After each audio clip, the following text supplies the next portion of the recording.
The Yankees and Tigers opened up the 2011 season in the Bronx, and the ball was flying out of Yankee Stadium. 14 homers were hit total in that series. Well, tonight it's the Tigers' turn to host the Yankees. As we welcome you to downtown Detroit, welcome to Comerica Park. Game one of this four-game series featuring the New York Yankees and your Detroit Tigers. Hi again, everyone. Welcome to Tigers Baseball. Mario and Pemba, Rod Allen, glad to have you with us. Tigers back home for a short period of time, a four-game series here, four-game homestand, and hopefully Rod some victories. They'll have Verlander on the mound tonight against the Yankees, and against the Yankees on opening day, 8 strikeouts, pitched pretty well. He really did, and if you're Jim Leyland, he's the one guy that you would love to take the mound for your club when you're losing. Verlander was simply dominant for the most part in his opening day assignment against the New York Yankees. Really only made one mistake. It was a 3-run home run fastball belt high right down the middle to the share, but he quickly regrouped after that. He went to some of his secondary pitches, the curveball, the slider. He also changed some eye levels with real good fastballs. And at the end of the day, as you mentioned, 8 strikeouts, 4 walks on that afternoon for Verlander. All right, now the Yankees feature a former Tiger, Curtis Granderson, who did not play here last year because of injury. His first game back, and he's hitting for some power this year. You know, one of my favorite players of all time, regardless of what he did on the baseball diamond here for the Tigers. In the community, this guy was simply stellar. His grandkids' foundation, all they preached was education, and he did a wonderful job with that. His teammates absolutely loved him, and now the Yankees love him. He has really played some good baseball since last August. He got off to a very slow start in a New York uniform, but after that, he has really found his stride. In the opening series against the Tigers, he played well defensively. He also played long ball. He took away would-be doubles and triples. Curtis Granderson is a very good player. He's very comfortable right now in his new uniform in New York. And once he leaves Comerica Park, I wish him nothing but all the success in the world. Curtis Granderson, 8 home runs already this season. The Yankees really haven't been hitting all the baseball all that well recently, but Granderson certainly has gotten it done. That's the story from here at Comerica Park. In the meantime, we go back to the Call Sam studio now, and here's John Keating.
Well, tonight, Miguel Cabrera will get another start against these New York Yankees. And Rod, his last game, 8 games against the Yanks. He says his best work for New York, it appears. Well, we know this much about Cabby because we've watched him since 2008. He beats up on the best pitchers in all of baseball, and the Yankees obviously every year have some of the better pitching in the majors. All right, so Miguel Cabrera and the rest of the Tigers tonight will take on the ageless wonder, 37-year-old Bartolo Colon. Lineup's first pitch next.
It's one of baseball's oldest rivalries.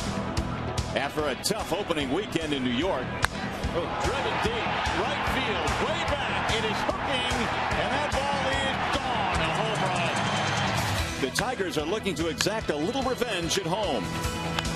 Swinging a drive, deep in the air to left field, way back, and it's a walk-off win for the Tigers. Future Hall of Famers, hated rivals, and old friends. Are you kidding me, Curtis? Man, they're all here. It's the Yankees and Tigers right now on Fox Sports Detroit.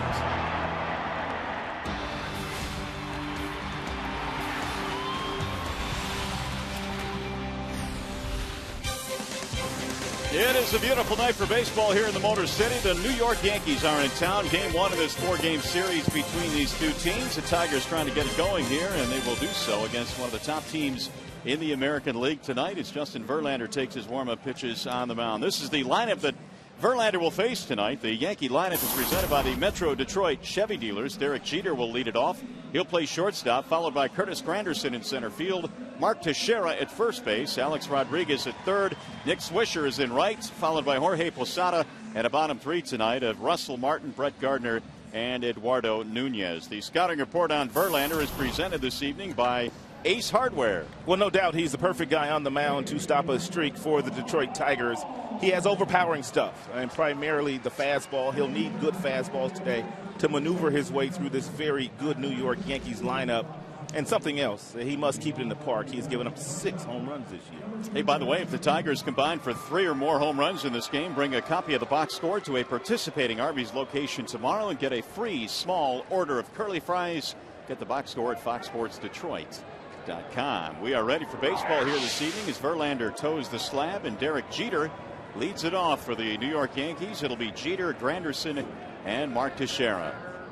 First pitch of the ball game is on the way, and it's in there, a strike on Jeter. And last time we saw Derek Jeter, he was batting second against right-handed pitching, and Brett Gardner, the speedy left fielder, was leading off, but Gardner has struggled this year. Therefore, Jeter now back in his familiar spot. And Jeter just 4 for his last 21, and he's behind in the count now, 0-2. Jeter hasn't homered this year. He's knocked in 6.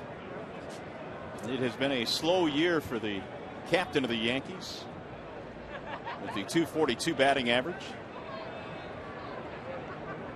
And Verlander's 0-2 pitch.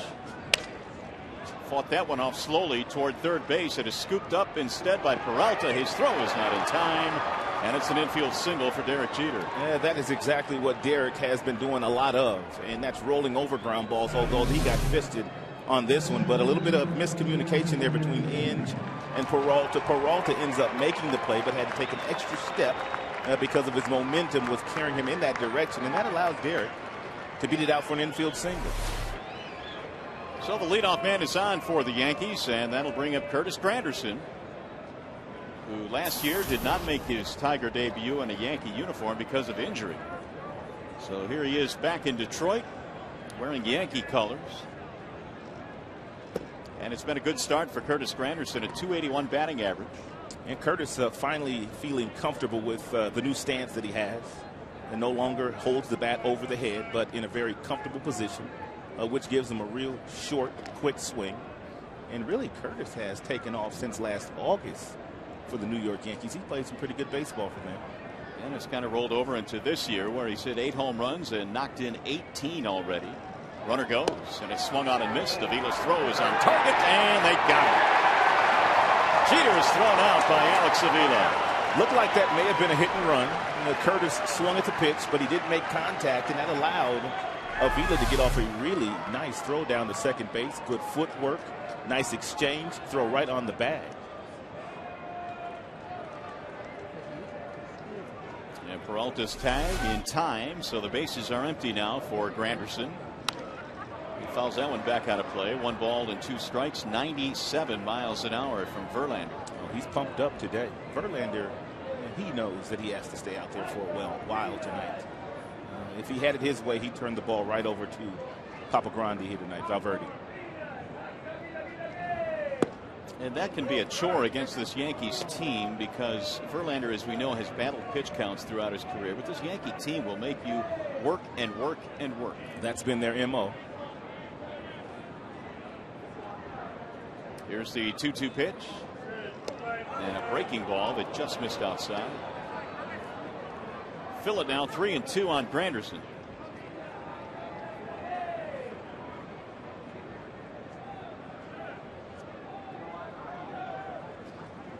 And he missed high, so very quickly Verlander gives up the base on balls here.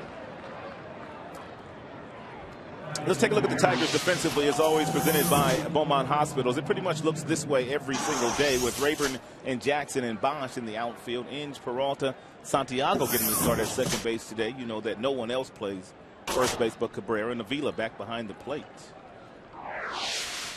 So 1 on, 1 out, and here is Mark Teixeira, who has hit safely in his last 4, and down goes Cabrera at first base. He dropped the baseball. Had he caught that ball, I think Marty Foster would have called Granderson out. Granderson was leaning toward a second base. I don't know if he was running or not, but had this ball been caught, I think they call him out. Ooh, I think you're right. Actually, the ball actually hit Granderson in the right tricep. There's a ball to Teixeira. Mark Teixeira batting .256. Had a big series against the Tigers at the start of the season. 3 home runs in that series. He had a better April this year in a New York Yankees uniform than he had the previous 2 Aprils.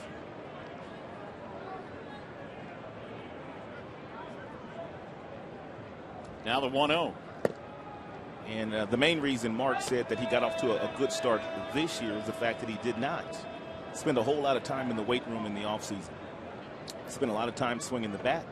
Therefore, when he got to spring training, he was in shape and he was ready to go. Pulls this one on the ground and through. It's a base hit. Granderson hits the bag at second. He will go to third, and he's in there sliding safely. And so the Yankees have something going here in the first. First and third with 1 out. Granderson, he knew exactly where Bosch was playing in right field, therefore didn't need the help of his third base coach, and he was able to get over to third base with a slide. So that's going to bring up Alex Rodriguez. And as usual, this Yankees lineup is full of potholes all the way down 1 through 9. Rodriguez at .274 this year, although he's been struggling of late. A-Rod buckles on a breaking ball, 1-0. This Yankees team owns the second best record in the American League behind the team the Tigers just played, the Cleveland Indians. Joe Girardi has his team in first place in the East.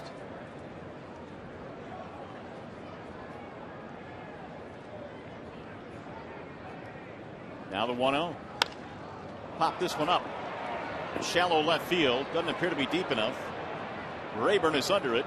Granderson will tag but hold, and that's out number 2. Big out there as A-Rod is retired. That gives Verlander now to get out of this inning. A chance at least, as Swisher will step in.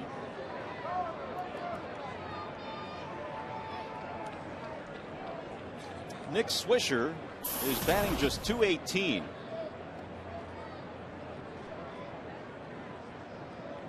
He also had a big series early on against the Tigers. 4 for 11, knocked in 3 the opening weekend of the 2011 campaign.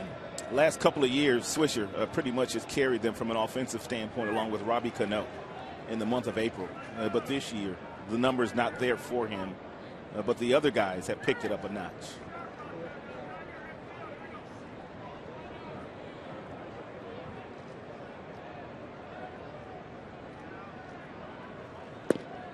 Verlander delivers high, 1-0 on Nick Swisher. Only 4 hits in his last 23 at bats.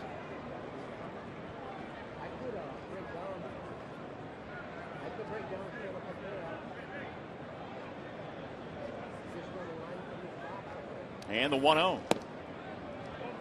2 balls and no strikes. Swisher's a guy that will hit you some home runs, double digits, although this year he has just 1 so far this season.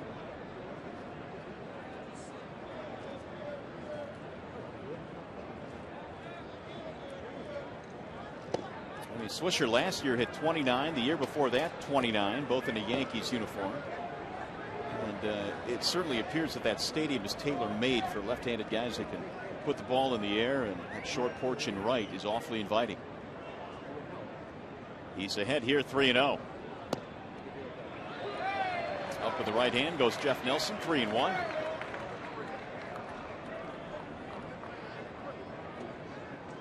Granderson, the runner at third base. You've got Mark Teixeira at first.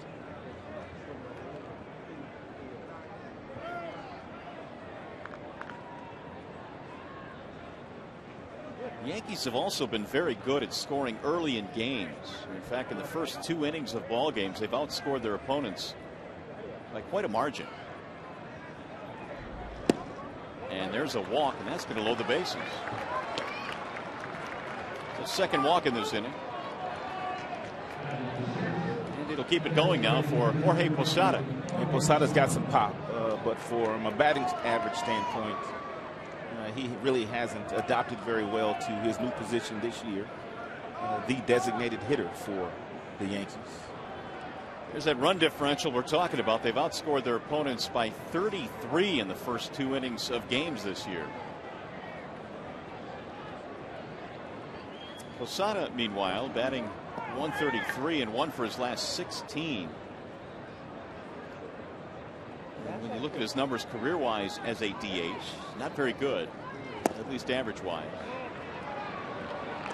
Only .205 career as a designated hitter. But the way their team is this year, they've asked him to serve in that role. Russell Martin coming over and doing most of the catching.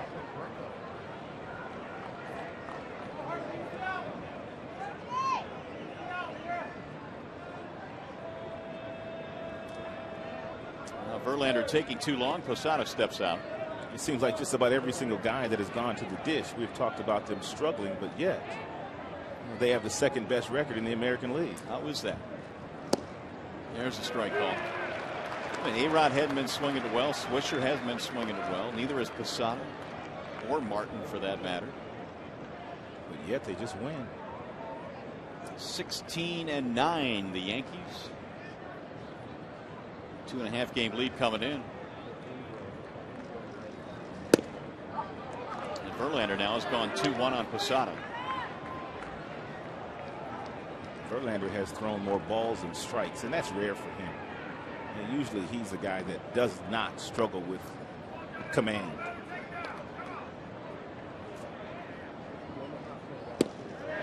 threw that one by him at 99. So it does appear that Verlander's amped up for the start of this game. He's been upper 90s with his fastball. Absolutely nothing that Jorge could do with this last power fastball.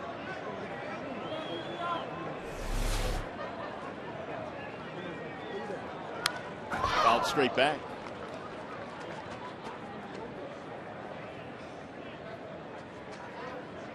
Posada this year has knocked in 12. Yankees trying to score early, and the caught ceiling of Jeter has become a little bit larger in this inning. Verlander has gone on to give up 2 walks and a base hit.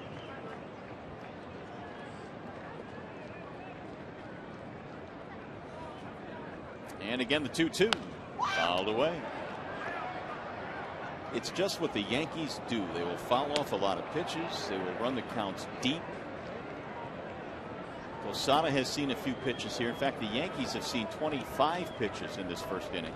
They are probably the last club you want to run into in a 4-game series if they are able to get into your middle relief in that very first game of the series.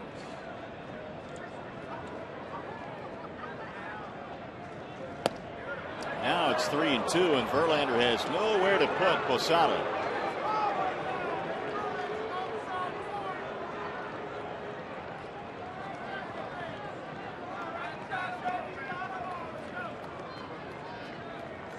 Three and 2 on Jorge Posada.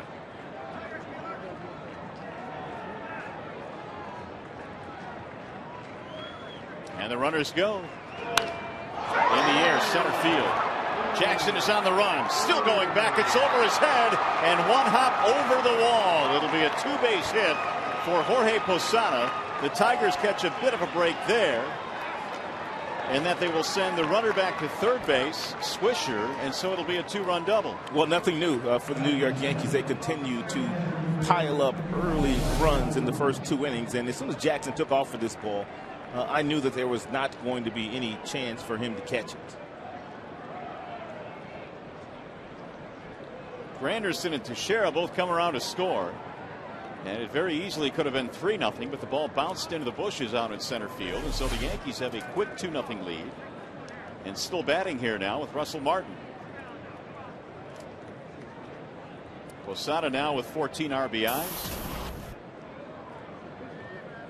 Martin had a big series against the Tigers, 5 for 11 on opening weekend. Strike 1 is called.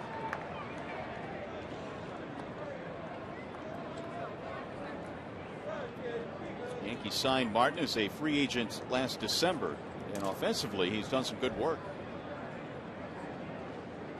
Breaking ball is low. 1-1.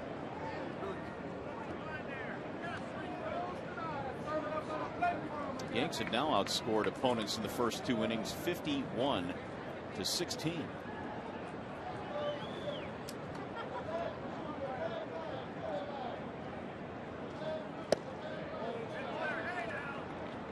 Two and 1. And the very last thing that Jim Leland wanted to see here early on was Verlander hit 30 pitches and beyond now in this first inning. More balls than strikes.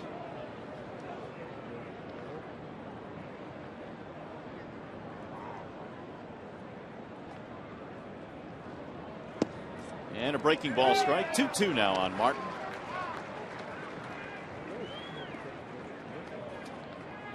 Yankees hitting the road for a road trip here in Detroit. They haven't played too many road games this year. In fact, only 7 on the road so far this year. So they have taken advantage of the home cooking. Here's the 2-2. Got him. Strike 3. Martin is out of there, and the inning finally ends. The first strikeout for Verlander. Yankees get a pair. They strand a pair, and we go to the bottom of the first. 2-0 New York.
The top of the first inning. Tigers have some work to do now. Their starting lineup presented by Big Boy, Jackson, Santiago, and Ordonez at the top.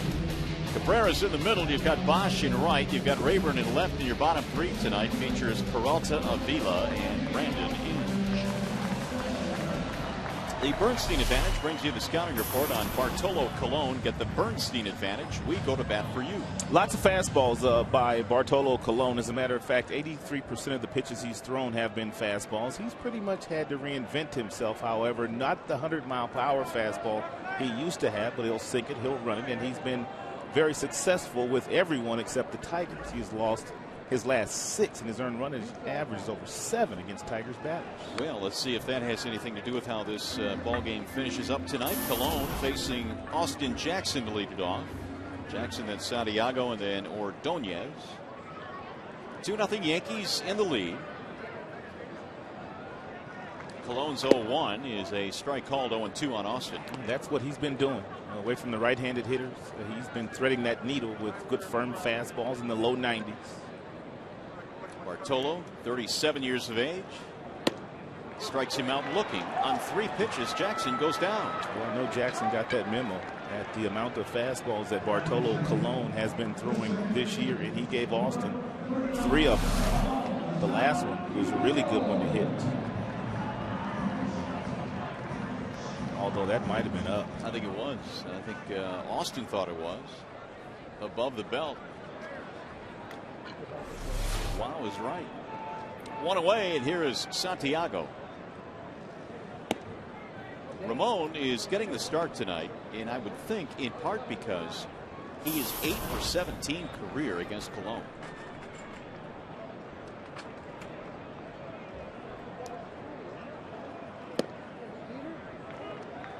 One ball and 1 strike on Santiago. Ramon 2 out of 4 in the ball game yesterday against the Cleveland Indians, or the series against the Indians. And he fouls it back 1-2.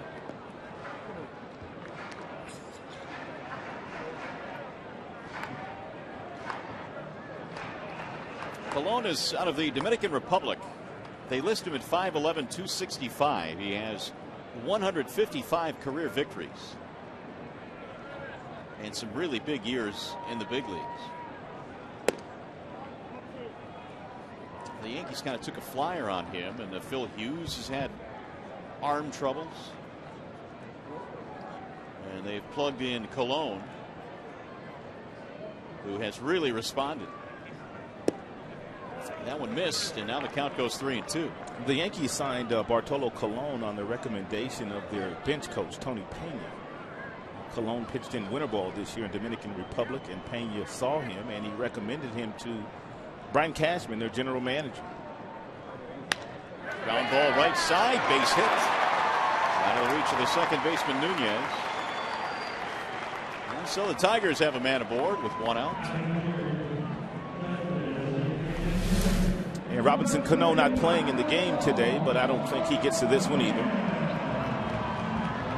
Cano has a bruised left hand, for those of you wondering why the talented second baseman is not playing. We'll bring on Maglio Ordonez, and if the Tigers are to catch fire, Maglio's going to have to pick it up. He's batting 159 right now and really struggled in the series against the Indians. They had him out early today taking some batting practice, and they were filming Maglio, trying to figure out exactly what he may be doing wrong. But the one thing about Maglio Ordonez, other than 2009, when he was going through some personal issues as well the first half of the season, he has never struggled in a major league uniform, ever.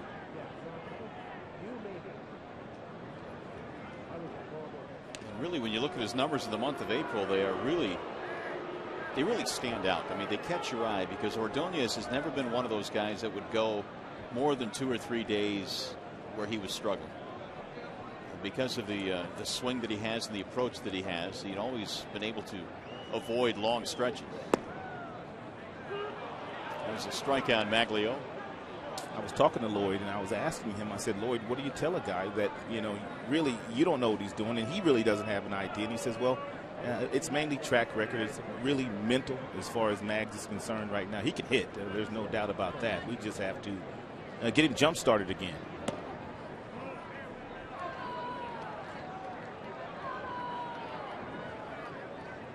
1-1 on Ordonez. Maglio went the entire month of April with just 1 RBI and did not homer. There's a strike, and it's 1-2. And he is spotting that fastball. And very few fastballs inside. One of the things the Tigers hitters may want to do in this game if Colon continues to work away. Get on right on top of that plate. Therefore, that pitch outside looks like it's right down the middle.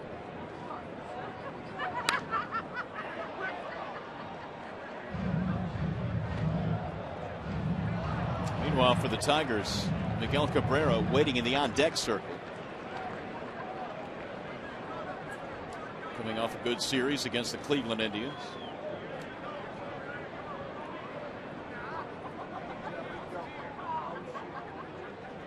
Here's the 1-2.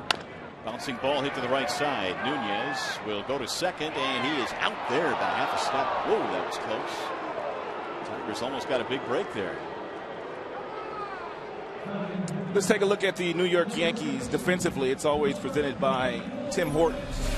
It's Gardner, Granderson, Swisher in the outfield. A-Rod, Jeter, Nunez, Teixeira in the infield.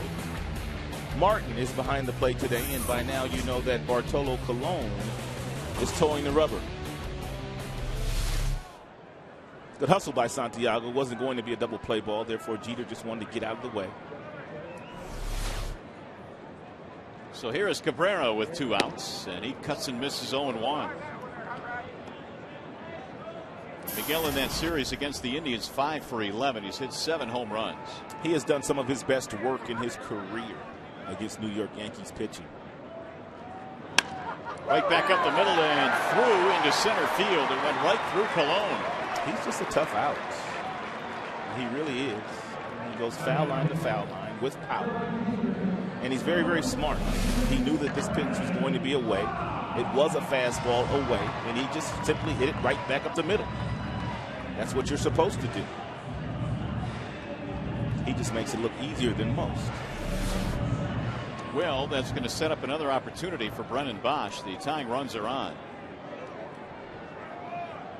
Bosch had just a couple of hits in that series against Cleveland. One of them was that pop-up on the infield that fell between 3 defenders. But this is a golden opportunity here with 2 outs as the Tigers keep the inning going. Ball 1 to Brennan.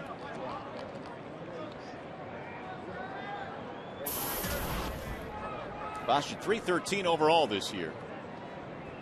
Had that big opening series against the Yanks. In fact, he hit his only home run of the season in that series.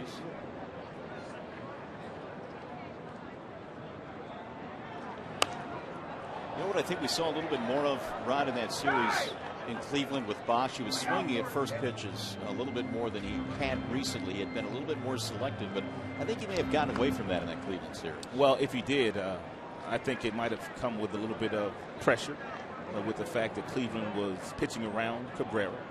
They were walking him intentionally, and I could visibly see that Bosch may have gone and done exactly as you said, a little bit too aggressive in those situations, trying to force the issue. Bouncing ball to second. Nunez has it, and that's going to get him out of the inning. So the Tigers threaten but do not score. They lead 2, and we go to the second.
Fox Sports Detroit is brought to you by Comerica Bank. Strength and stability since 1849. Dodge. Visit Dodge.com to see your local dealer today. And by Arby's. Stop by and try the Market Fresh Grilled Chicken and Pecan Salad Sandwich.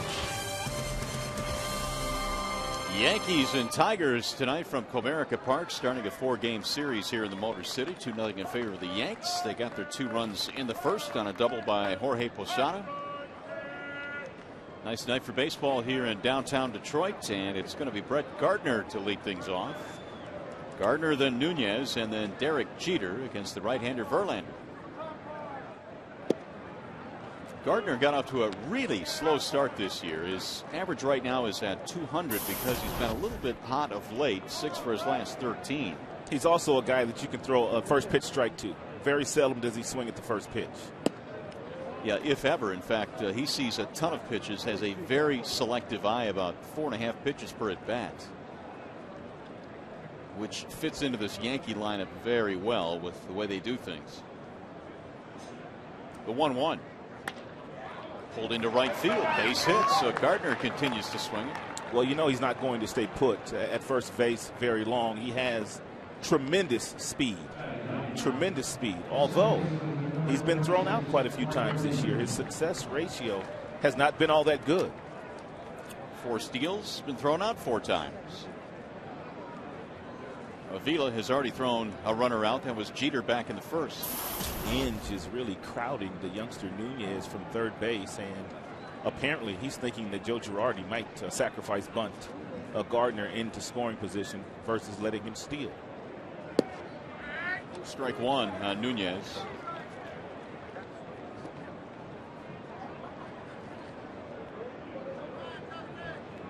He has only been a 50-50 proposition this year, but over his career, 83%. It's really good. Good bender, and it had Nunez bending out of the way, 0-2. Next couple of pitches to Nunez, if you don't put him away with an elevated fastball, make sure you give Avila something good to throw. Maybe a fastball outside, should Gardner be thinking about stealing.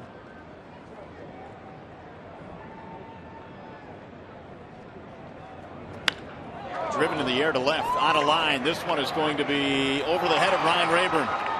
All the way to the wall. Here comes Gardner speeding around third. They're going to send him home, and the throw to the plate is cut off by Verlander. He'll fire to third and out there.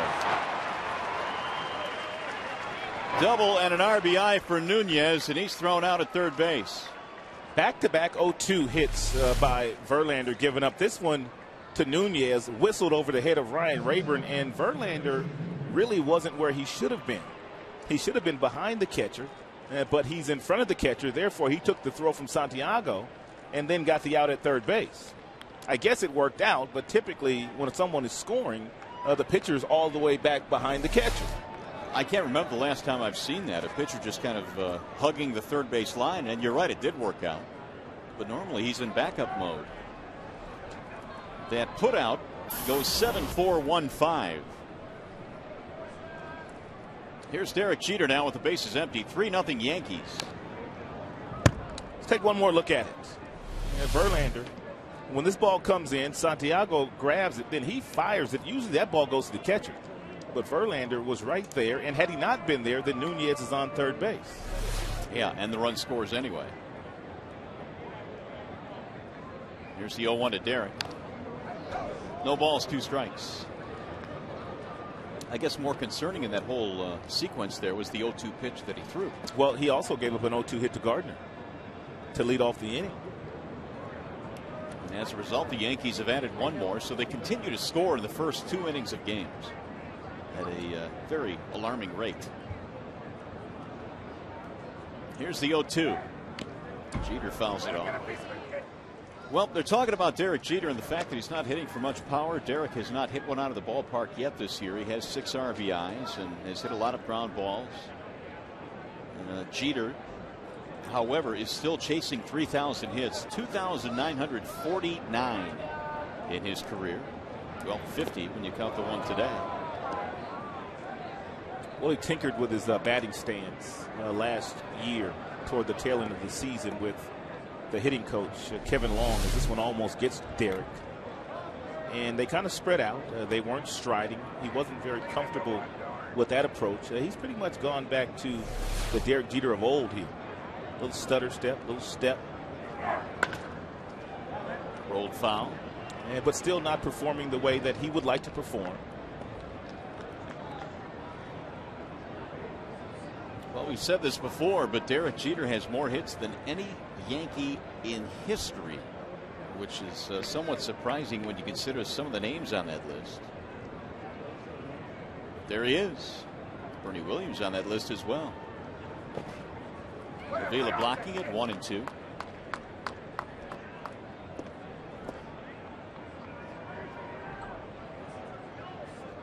The 2,950 hits is also the most by any shortstop in the history of the game.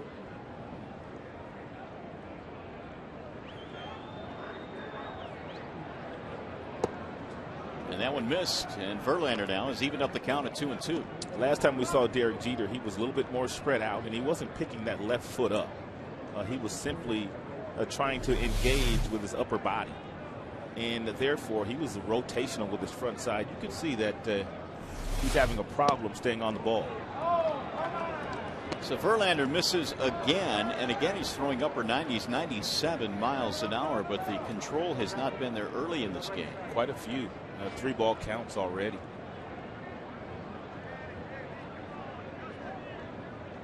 .46 pitches now for Verlander. And the 3-2. Slice to center field. Jackson will play it on a hop. 3 straight hits here for the Yankees in the second. And the Yankees already have 6 hits.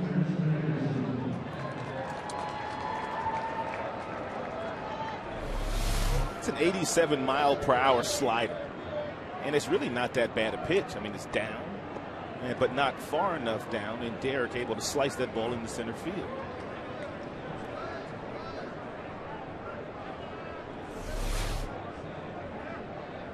That'll bring up Granderson. Strike 1 on Curtis. 8 of the first 10 Yankees have reached base. Not a good sign early for the Tigers. They're down 3-0. Granderson walked, scored a run of the first. Waves and misses 0-2.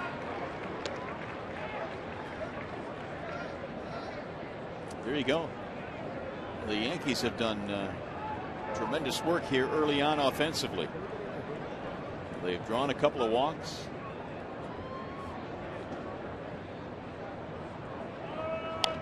Breaking ball fouled away. Well, I know it's been a year now, but it's still strange to see Granderson in a different uniform. And he certainly was surrounded by a lot of folks when he came here to Comerica Park today. Very well liked, a young man that did so much in the community here in Detroit.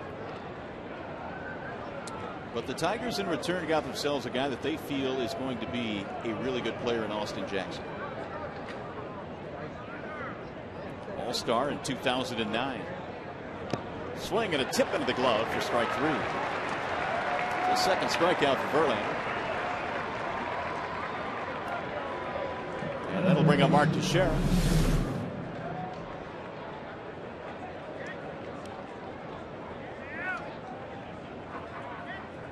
It's a changeup. It's up, but just enough to get Granderson fooled and out in front. Replay courtesy of Fox Mo. Teixeira had a base hit in the first.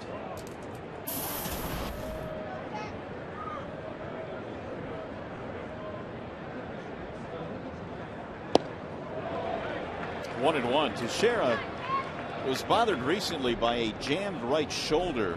He did it diving for a ball at first base.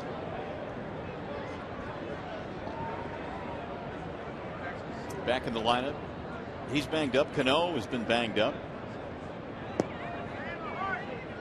2 and 1. And pretty much once these guys get to spring training and start playing games at the beginning of March, they're all banged up to a certain degree. Very grueling sport. Played every day. Pulled on the ground to the right side. Fielding there is Santiago, and that is it for Teixeira and the Yankees. But to get another run, we go to the bottom of the second.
bottom of the second. Kids enjoying the Ferris wheel here at the ballpark. Don't forget, you can vote for your Tigers McDonald's Player of the Game.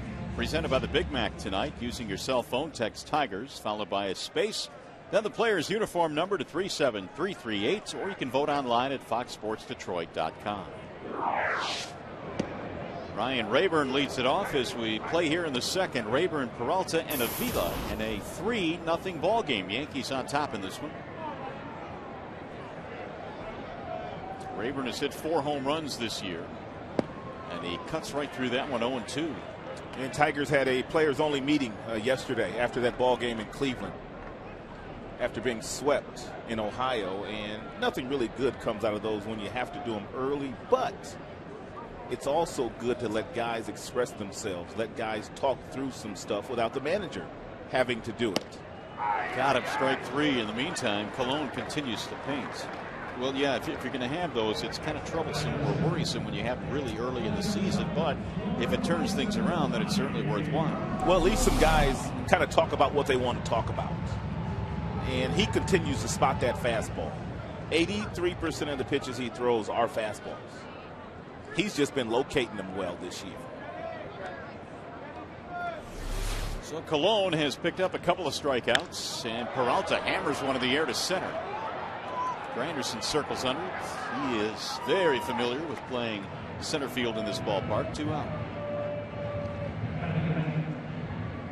It's going to bring up Avila. It really is amazing what Bartolo Colon has been able to do. I mean, this guy did not pitch last year. As you mentioned, he pitched really well in the Dominican League and in winter ball, where Tony Pena was managing him. But wow. I mean, it's kind of surprising what he's been able to do. You know, Brian Cashman, a lot of people thought he really had a bad offseason because Cliff Lee decided not to go to New York and go to Philadelphia. And also Andy Pettit retiring. But he got a real good catcher in Russell Martin, a guy that was injured last year. Bartolo Colon has been good. They have another veteran pitcher in Freddie Garcia. They have Andrew Jones and Eric Chavez as well. And all of those guys have really contributed to their early season success. Alex Avila takes a ball outside, 1-1. So it's not necessarily getting the big fish that you wanted to get, which would have helped. There's no doubt about that. But you can add in some nice secondary pitches because you've got a star-studded team anyway. Here's the 1-1. Hit well toward left center field. That ball has hit a ton, and that ball is gone. Alex Avila goes the other way and puts the Tigers on the board. That was a no-doubter to left center.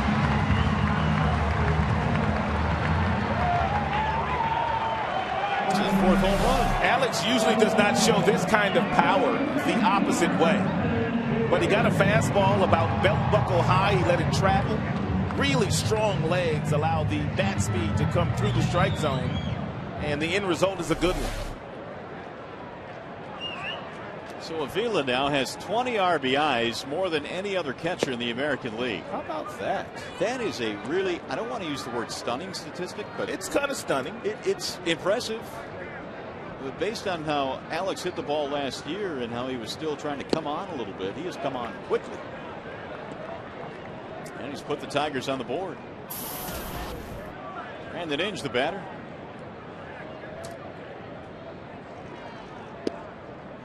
And Cologne continues to pound the strike zone, 1-2.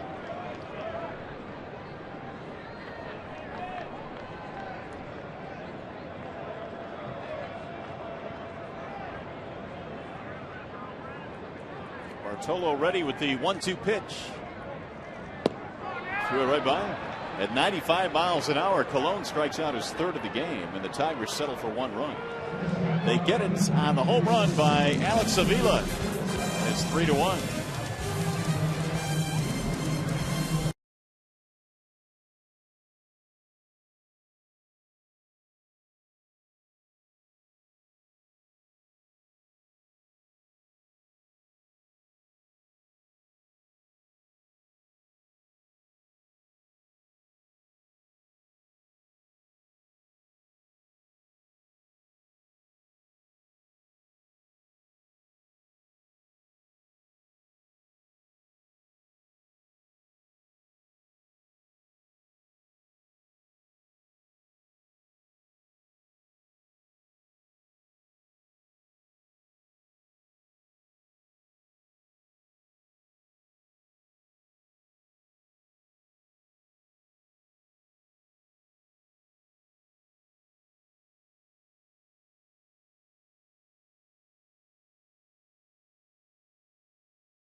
New York Yankees during their only visit to Comerica Park tomorrow and Wednesday at 7:05 and Thursday at 1:05 p.m.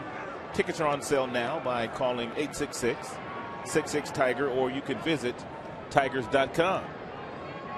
So the Yankees here for 3 more after this one. Right now they have a 3-1 lead.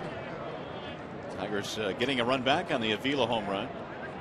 A-Rod leads it off. Alex Rodriguez, and then Nick Swisher and Jorge Posada. Verlander starts him off with a strike right at the knees. Fastball there from Justin, 0-1. A-Rod right now with 618 career home runs. He's hit 5 this year. In fact, A-Rod became the youngest to get to 600. Did it at the age of 35. Special player.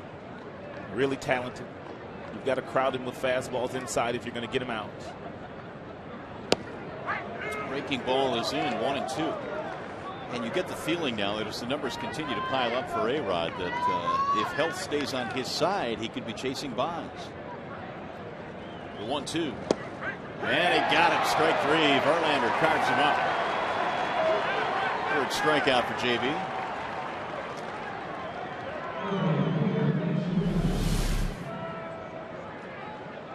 That was at 87 miles an hour.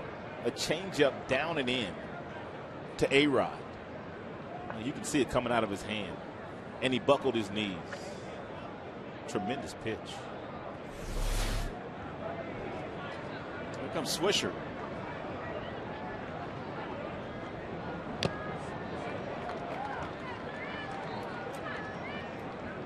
Swisher had a walk in the first inning. His average at 218.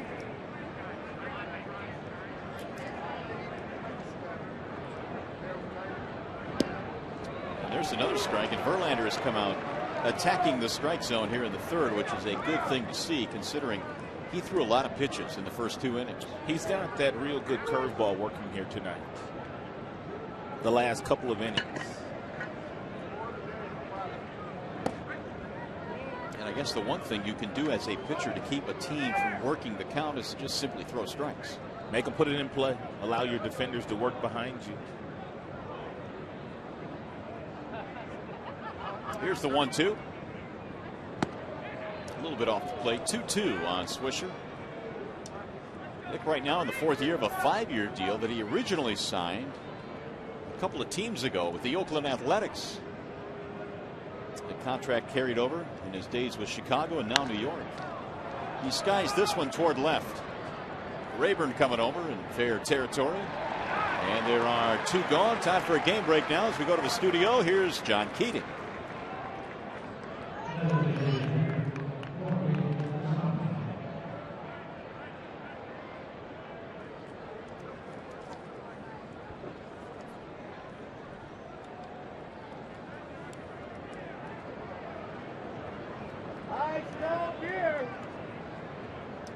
All right, Keats, thank you very much. And by the way, there's absolutely nothing wrong with an afternoon nap. Power nap, that is, John. Absolutely. Here's Posada. He looks at ball 1. Neptali Feliz is on the disabled list for the Texas Rangers, and Darren Oliver is being asked to try to close games for Ron Washington. I think Feliz is coming off soon. They need him back at the back end of their pen. I read that. He's getting close. I'm not sure which is a bigger loss for them, when they lost Hamilton to injury or Feliz. I'm going to say Feliz. Because they certainly have enough offense. 1-1 is fouled off, 1-2. Posada had a big 2-run double with the bases loaded, 2 outs in the first. He hit it over the center fielder Jackson's head. Russell Martin waiting on deck. There's a breaking ball again from Verlander. It misses 2-2. Justin gave up 2 in the first, 1 in the second. He is looking for a 1-2-3 third inning.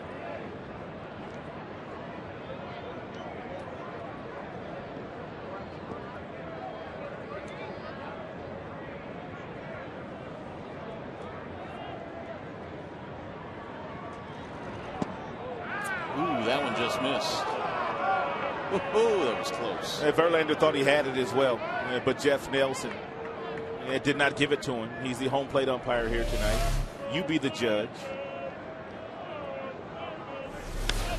Bouncing ball hit to short. Verlander will get his 1-2-3 inning. No runs, no hits, nobody left. Verlander shaking his head as he walks off the mound. Bottom of the third coming up.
Detroit is brought to you by AT&T and by Dannon. Great taste and nutrition from our family to yours. Back here at Comerica Park, downtown Detroit. Yankees 3, Tigers 1. Bottom of the third on the way. And the first pitch is a strike call to Austin Jackson. 4 straight fastballs to Jackson. All 4 have hit the strike zone. There's a line drive foul down the right field line. Now he's down to the count 0-2. Jackson struck out on 3 pitches back in the first, although he thought strike 3 was a little bit high, and it may have been.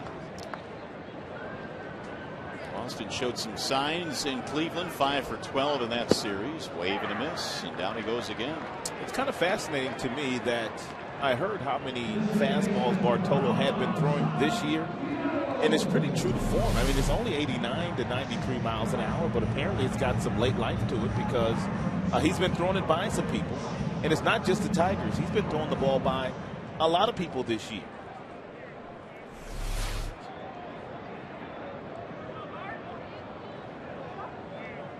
There's Santiago, and he looks at a strike. I guess what other explanation other than late life is there for a guy that's throwing hittable speed on his fastball? Well, he's spotting it. Inside, outside. The 4 quadrants of the strike zone. Up and in, up and away. Down and in, down and away. The best I've ever seen at spotting their fastballs, Kurt Schilling. Kurt Schilling used to have incredible control with his fastball. 0-2 on Ramon. In the air, right field. It's going to be trouble. It splits the gap. It's going to the warning track, it appears. Cut off by Swisher. And Santiago has himself a double. As you mentioned earlier, Santiago came in with really impressive numbers against Cologne in his career, and he's gotten a couple of knocks off Bartolo already today. It's a fastball. It's inside. Real short, quick, compact swing by Santiago. Finds a seam in the outfield and puts Swisher on the run. How about 10 for 19 against Cologne? Oh, that's pretty good. Yeah, now the Tigers trying to crawl back. There you go, 526 against Bartolo. So here is Ordonez with 1 out.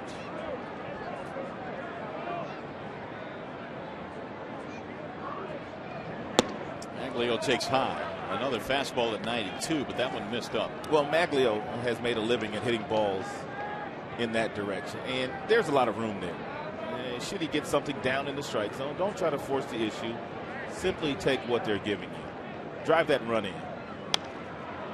Popped him up. First base side to Shera. That's in foul territory for the out. Fans getting a little bit restless now. Oh, they're going to do that. A 6-game losing streak, some guys struggling. They're not going to get much better either if they don't turn it around. Well, this guy can turn a game around in one swing. We'll see what Cabrera does here with 2 outs. Tying run at the plate. And Miguel had a base hit back in the first inning. Santiago at second after doubling against Cologne. Ball 1.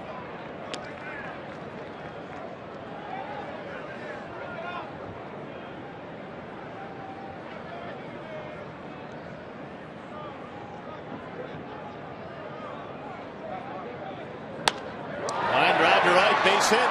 Santiago coming around third. They're going to send him home. Swisher's throw is not in time. He does it again. An RBI single for Miguel Cabrera. And this one came with 2 outs.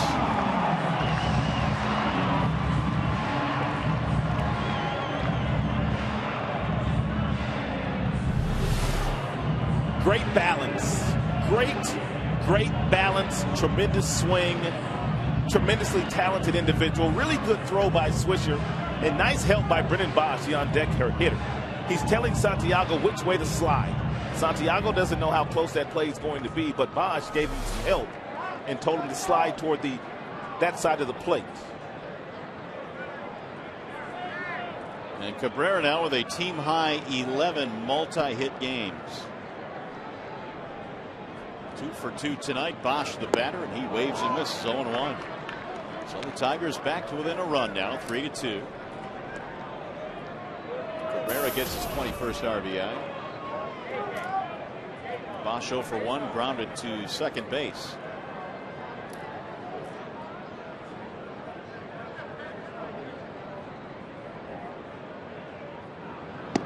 Outside, 1 ball, 1 strike.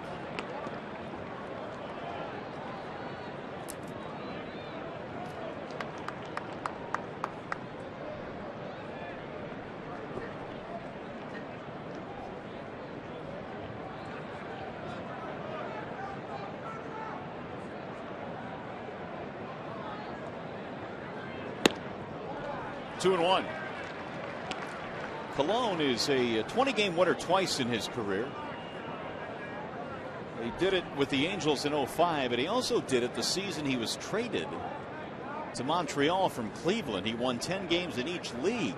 He won a Cy Young too. Yeah, 05. Didn't he? Yeah, with the Angels.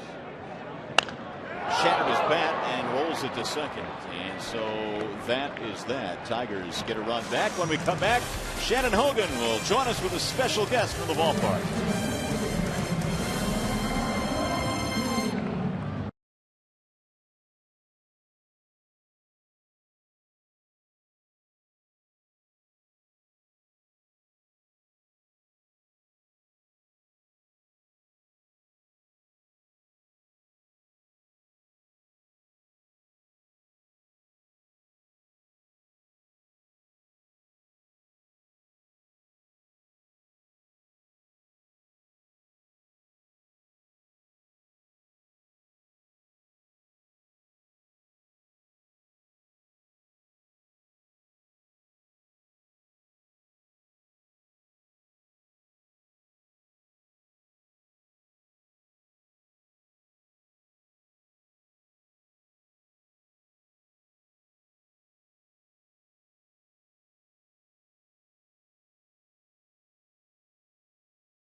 Oliver. She's home on leave from South Korea, but a Michigan native and a huge Tigers fan. What's today been like for you? It's been really exciting. I'm definitely nervous, but it's been awesome. Getting ready to come down here, and it's been a pleasure to meet the players. Tigers hold a special place in my heart, but it's been really exciting. All right, thanks so much, and thank you for your service. Rod and Mario, I'll send it back up to you. All right, Shannon, thank you very much. And Kelsey was able to throw out, or take out the first ball, I should say, and deliver it to the mound. Nicely done. As we go to the fourth inning, and the first pitch is popped up foul, but back out of play. Russell Martin leading it off. Always appreciate our servicemen and women for what they do for us. No doubt about that. It'll be Martin, Gardner, and Nunez here in the fourth inning.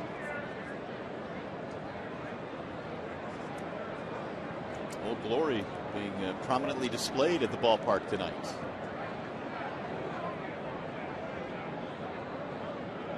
Verlander had a 1-2-3 thirds, so he was able to straighten out the ship a little bit. Teammates have gotten him 2 runs back. And it's lined to left field. Here comes Rayburn. He'll play it on a high. Leadoff single here in the fourth inning. The Yankees have put the first man on in 3 of the first 4 frames.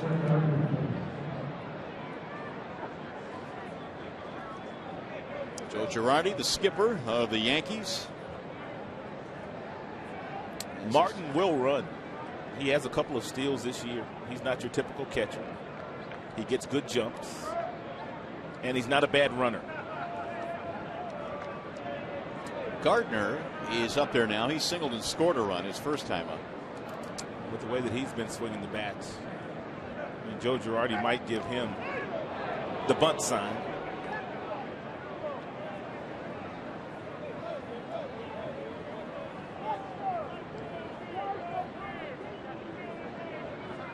Gardner now a 6-game hitting streak, batting just .211 after a very, very slow start this year. Russell Martin, as a matter of fact, in the very first game of the season at Yankee Stadium, stole third base when Verlander was on the mound that afternoon. That happens all the time for a catcher, doesn't it? Not all the time, but it goes without saying the fact that he's a pretty good athlete. Pretty good athlete. Well, when you look at his career numbers, 69 steals from the catching position. Impressive. No sign of bunt there, and a ball up high to Brett Gardner. Yankees, as you might expect, not a big sacrificing team. They've had 4 sack bunts this year, but Gardner has 2 of those.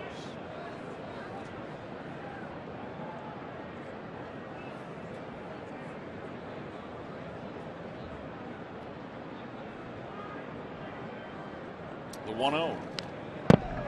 1 ball, 1 strike. One thing we do know, Brett Gardner can really run. Oh, he can fly. If he puts the ball on the ground, very difficult to double up.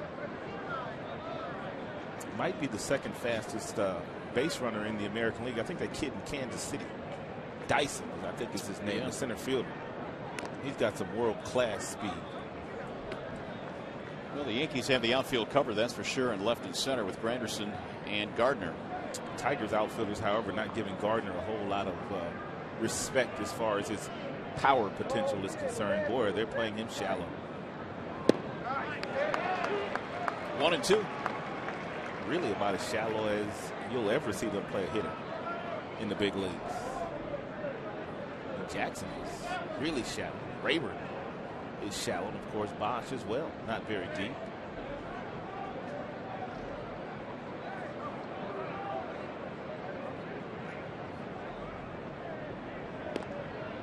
Meanwhile, Verlander continues to keep a very, very close eye on Russell Martin. Verlander gave up quite a few stolen bases last year, and they finally came out and convinced him that when he came to a set position, as he did that last time, every now and then hold the ball and then throw to first base. Verlander's first few years in the big leagues, the only thing that he could do was come and then go to first base with those quick feet. But he's worked on it, and since he's gone to this different approach, at trying to pick off base runners. He's picked off a couple. It's the outer edge, and it fills now 3-2 on Gardner. Seems like a really simple thing to do, but Verlander had a difficult time making the adjustment.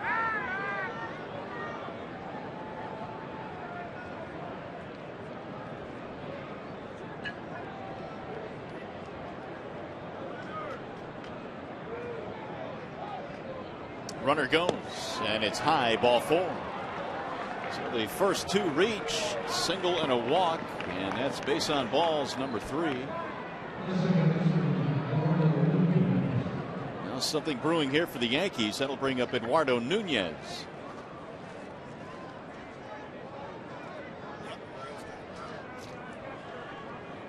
Hey, by the way, Fox Sports is proud to bring you exclusive coverage of the second leg of the UEFA Champions League semifinals tomorrow with one of the world's greatest sports rivalries. Barcelona battles Real Madrid in Fox Soccer. Then on Wednesday, Manchester United takes on Schalke on FX.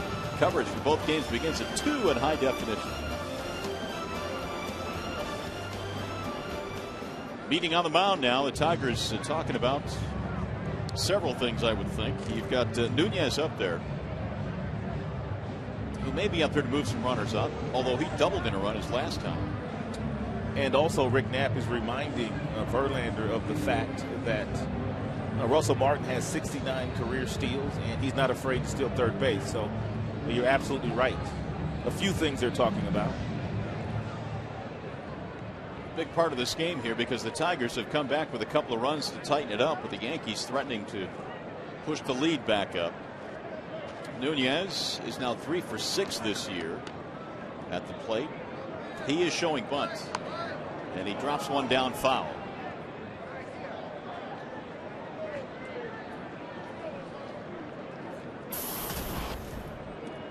One for 1 with an RBI double. He was their minor league player of the year last season. And Grant Wilkes-Barre hit .289, knocked in 50, stole 23 bases. Playing in place of Robinson Cano, who has a bruised hand, so one of the big guns out of the Yankees lineup tonight.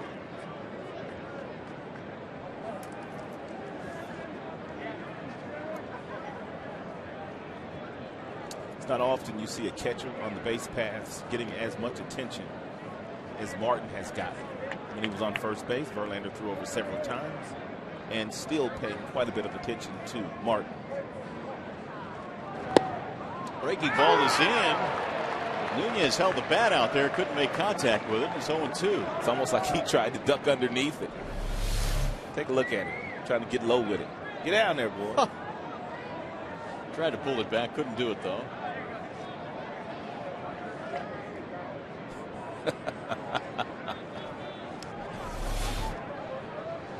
Not bunting now. The 0-2 pitch. Bouncing ball left side. Inge out of time. Great play. Tags the runner 1, and that's all they'll get. But a terrific play by Brandon Inge as Martin is tagged out. Huge play. Huge play by Brandon. I don't know if that ball gets through the infield, but even if Peralta's able to get there and make the play, the bases are loaded with nobody out. He wouldn't have thrown Nunez out at first base.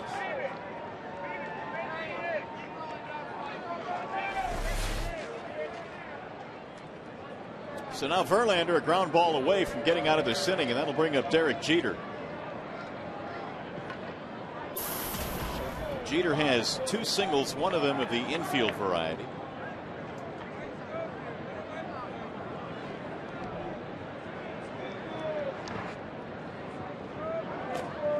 And Avila unable to stop it.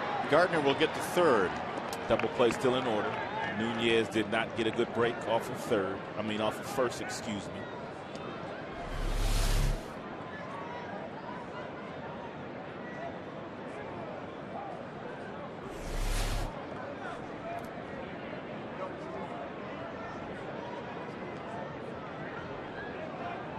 Wild pitch. Charge to Verlander.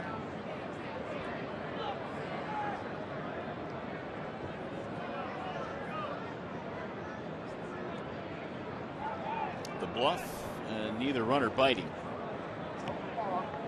Jeter, if you're wondering this here, has knocked into 3 double plays in the early going.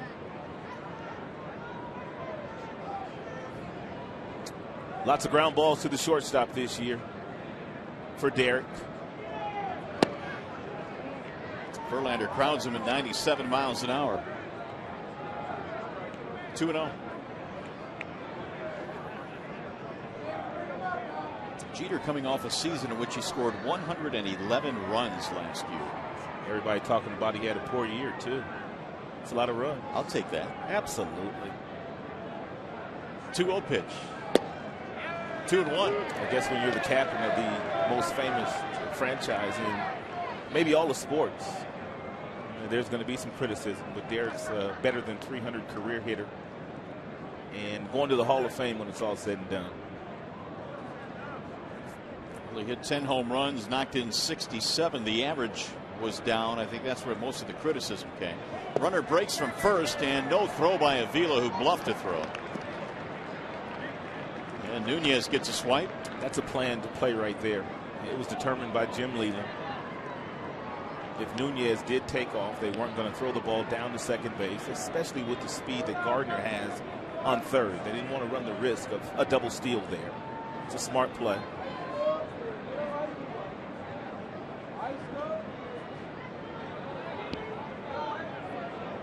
Double play taken out of order now. 3-1 on Jeter.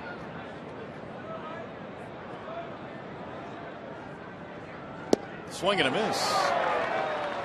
3-2.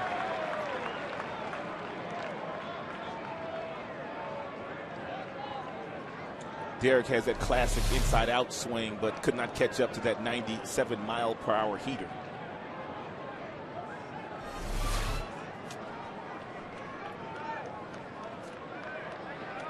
Another full count for Verlander. That's the 6th that he has had in this game. Wow. And here's the 3-2. Swing and a miss. He got rid of Jeter that time. 2 gone and 4 strikeouts. Against a team like the Yankees that has pretty good hitters in their lineup, well, really good hitters, you can't be afraid to throw the fastball inside, especially if you've got 97, 98 in your back pocket as he does. But that may have been a changeup.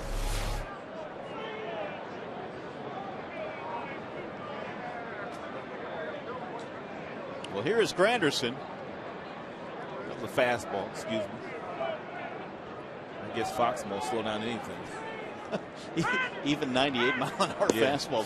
Fooled me. Makes it look like changeups. How about that last one at 101? You know, I thought that pitch was a fastball, but when they slowed it down, I thought otherwise. Granderson, a walk and a run scored. He's 0 for 1.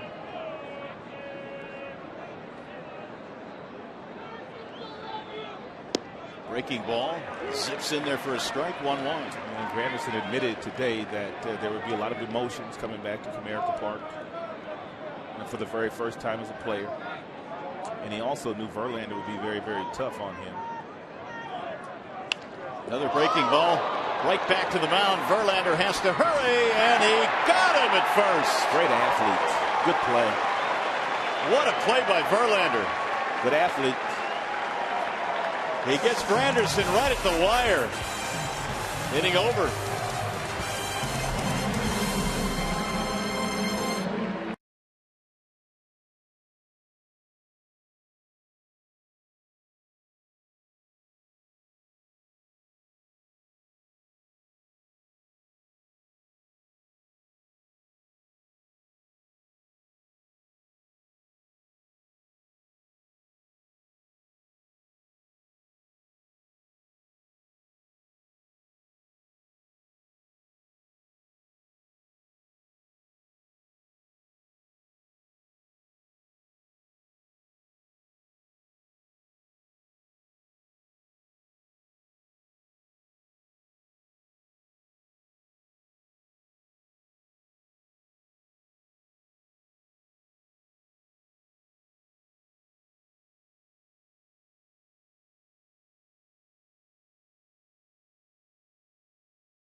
Two players have hit more home runs against Detroit than any other players since 1946.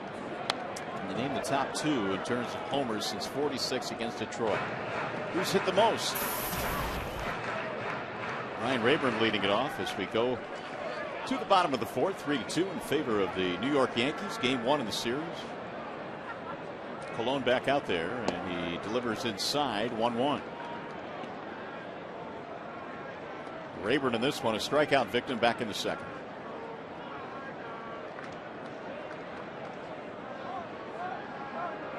And the 1-1 pitch is swung on and missed, 1-2.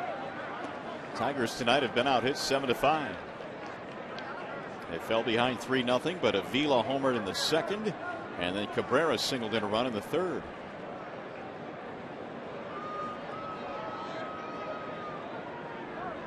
Here's the 1-2.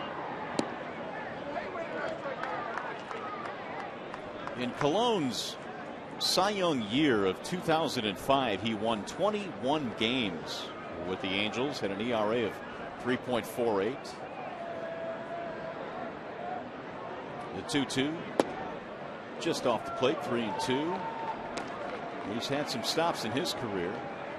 You were talking about this a couple of innings ago. The one year that he was traded from Cleveland to the Expos, he won at least 10 games in both leagues. Popped up. First base side, foul ground to Shera. And if my memory serves me correctly, there were some people that were petitioning to Bud Selig at the time that Colon should be on the All-Star team. I don't know which team they're going to put him on, but there was a lot of people that wanted him on the All-Star team because he was one of the best pitchers in baseball that year. That's right. And that would have been an odd decision to make. But he ended up with 10 wins in each team, 20 victories for the year. Boy, did Cleveland get to well off of that trade. Cliff Lee, Grady Sizemore, and Brandon Phillips. They got 3 All-Stars in that team. Well, and it's a great example of if you really hit on the guys that you want to return, you can rebuild quickly. But that's not always a guarantee. The 1-0. Driven to left field. Gardner is there. 2 gone. I think the jury is still out on some of the recent trades the Indians have made and some of the players they've gotten back. We know Laporta probably is going to be a pretty good player, but some of the other pieces they just don't know yet. That's right. Here comes Avila now with 2 outs. Alex homered the other way back in the second to left center field.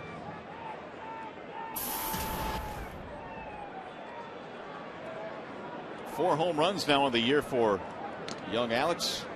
20 steaks. 20 ribeyes.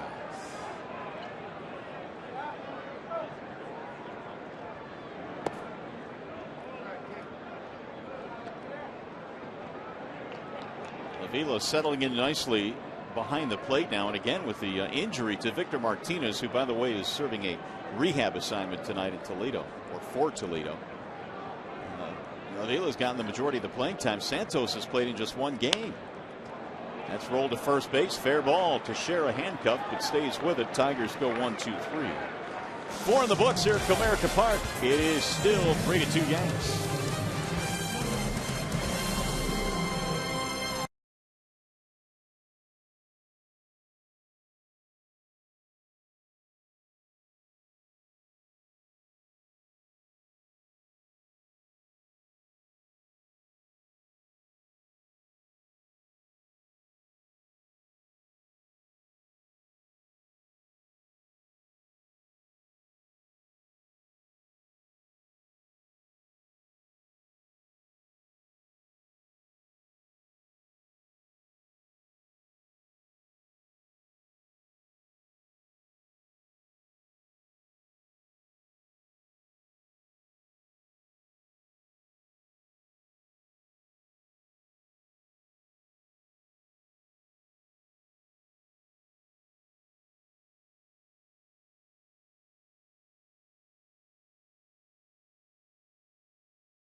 Question again tonight, which two players have hit more home runs against the Tigers than any other player since '46?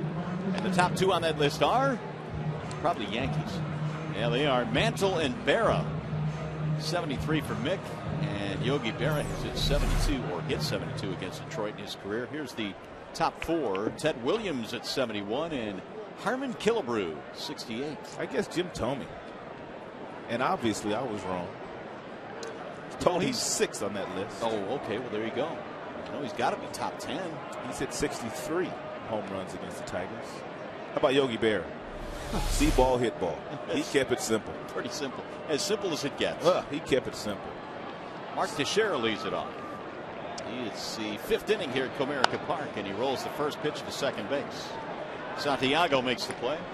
That's a good pitch when you know a guy is a really good fastball hitter and has lots of power. And why not throw something off speed on the very first pitch and you get him out in front to roll over, as Teixeira did there, and he's not happy with himself. One gone here in the 5th inning for Alex Rodriguez. A-Rod 0 for 2. Hadn't done a whole lot so far tonight. A-Rod is one of those guys like Cabrera. If he stays healthy, you can write down 35 to 40 home runs, and he will drive in 100 and more than likely score 100 runs every year. He recently hit a grand slam home run, and guess how many he's got in his career? About 25. 22 grand slam home runs. It's a good guess. Here's the 1-0. 2-0 on A-Rod. A-Rod said this offseason, for the first time in the last couple of years, he was really able to train without rehabbing some type of an injury. I mean, he really was able to get after it in this offseason. And players will tell you, and I guess you can attest to this, having been in this situation, the older you get as a player, the tougher it is to get into shape every year, and it takes more and more work with each passing season. I think he ate a lot of popcorn, too, to keep himself in some really good shape. Can't get fat eating that popcorn. Watching some football and eating some popcorn. 3-0 pitch. Now, it depends who's feeding you that popcorn, I guess. Yeah. 3-1 on A-Rod. You think he's tired of hearing about that? I don't even care. 3-1 pitch is fouled away. 3-2. 97 again on the gun from Verlander, who has been there and beyond in this game. Here are the career totals for A-Rod. Over 2,600 hits, over 600 home runs, and on and on and on. Here's the 3-2 pitch. In the air, on a line, right center field. Jackson coming over, but so is Bosch, who makes the basket catch. 2 away. A-Rod was thinking double. Not so.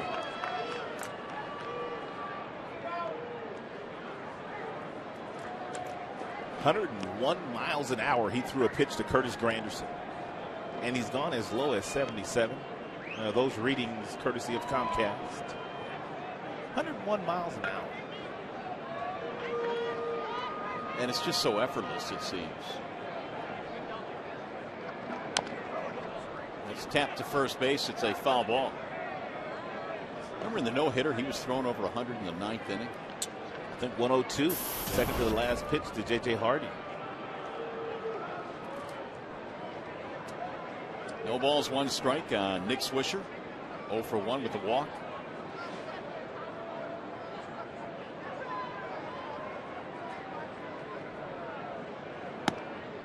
One ball, 1 strike.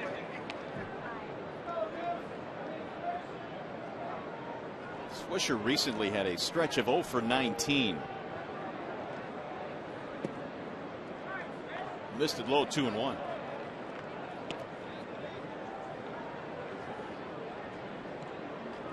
Well, the Yankees have done here to Verlander as they do to most guys. They get that pitch count up and elevated, and by the 5th inning, and they try to get into the middle relief. 4 2/3 innings, and he's thrown 100 pitches. What do we have here? Longest active streaks, 100 or more pitches. That's a good sign. That means he's staying out there every time he goes. Here's the 2-2. Breaking ball high, 3-2. And that wasn't even close. 25, and CC Sabathia had 11. Yeah. Well, Verlander, since the start of 06, is averaging about 108 pitches per start, which is the highest number of any starter. Definition of a horse and an ace. Swisher goes down, 5 strikeouts for Justin Verlander, and you're watching Tigers baseball tonight, presented by Bell Tire.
Park, 3-2 Yankees here in the 5th. Now, I've seen a few couples like this at the ballpark tonight, you guys.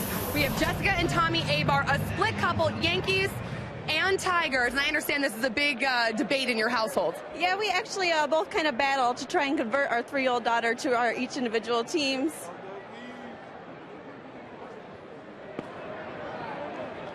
I understand you're trying to get your daughters to do more Yankee stuff. That's difficult being from Michigan, huh? Correct, yeah. Pretty hard. Most of the family's Tiger fans. All right, Rod and Mario, we're going to send it back up to you. All right, Shannon, thank you very much. That's one household where the wife knows best. Yeah. That fella's got it twisted. Yeah, I mean, he's got it twisted. Always wear the Old English tee. Come on, that's easy. I'm surprised she let him wear it. I know it. 1 ball, 1 strike on Brandon Inge as we play here in the bottom of the 5th.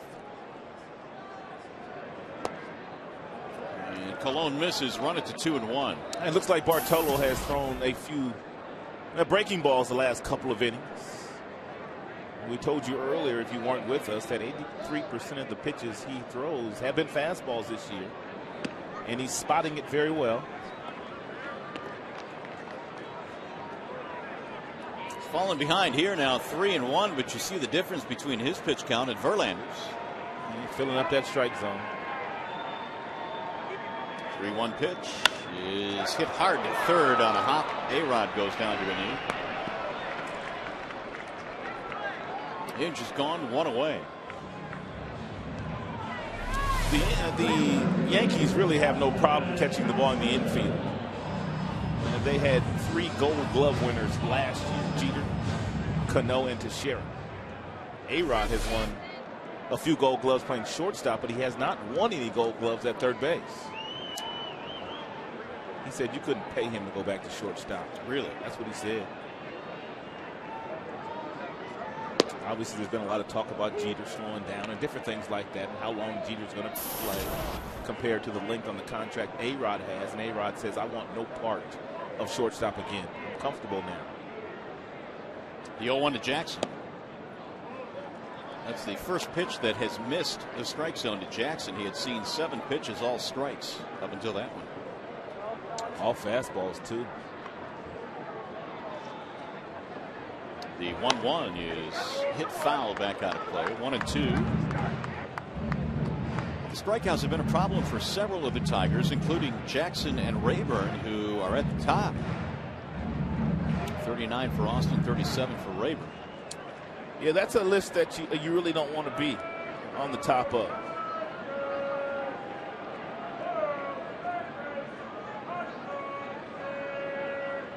Colon ready with the 1-2.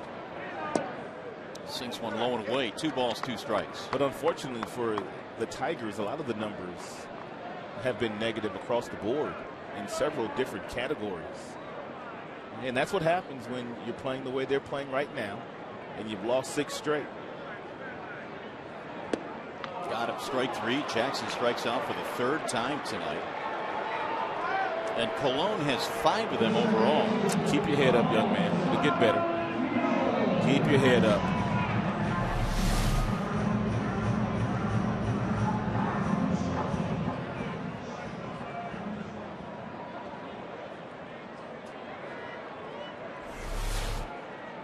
Two down, and here is Santiago, 2 for 2, single and a double. And again, a first pitch strike from Bartolo Colon. Colon has pitched in 2 All-Star games, 98 and 2005. Sliced to left field. Santiago continues to be a thorn in Colon's side. We see you, Raymond. We see you. Hey, fans, have your picnic or party at an upcoming Tigers game. Group tickets and party suites are on sale now, with groups of 15 or more getting discount tickets to select games. Call 313-471-BALL or visit Tigers.com. So here is Ordonez. And Maglio takes ball 1. It's the 6th Tigers hit in this game. Half of them belong to Santiago. Mags 0 for 2. Ground ball and a pop-up.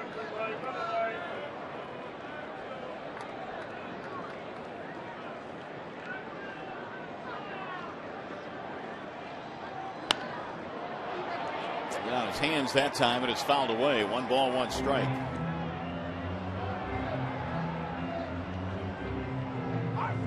Maglio came in a lifetime .302 hitter against Yankees pitching. Obviously, he's seen a lot of them in his years in the American League. 20 career home runs against the Yanks. He has yet to hit one this season.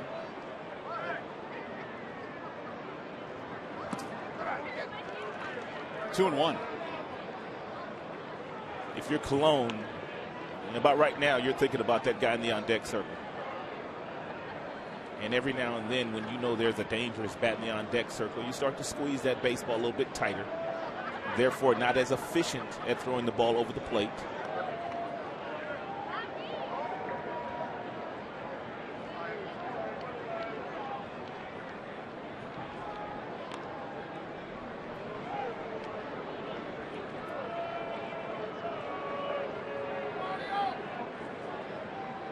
Santiago, a 2-out single, keeping the inning going. He has 2 singles and a double in this game.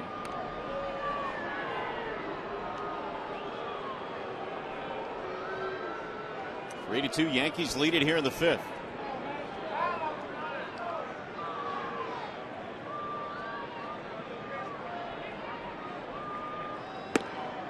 Missed inside, and now the count goes to 3-1.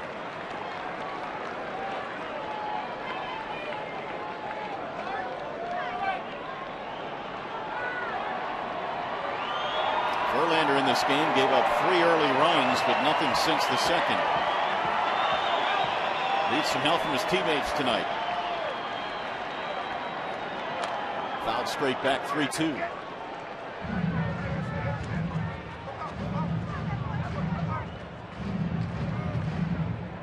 There's Cabrera waiting on deck. Maglio trying to get it to him.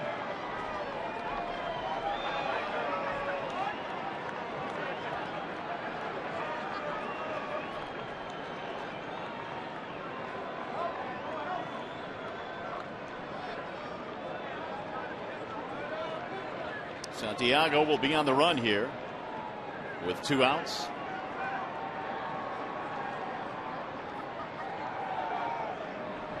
And a bouncing ball to right side. Nunez has it there. Mags is 0 for 3 and the side retired. No runs, 1 hit, 1 left. We've played 5 here at Comerica Park. Yanks and Cologne lead by 1.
Back here at Comerica Park as we go to the 6th inning. The Yankees coming to the plate and the Tigers are down by a run as Verlander goes back to the hill and he will face Posada, Martin and Gardner.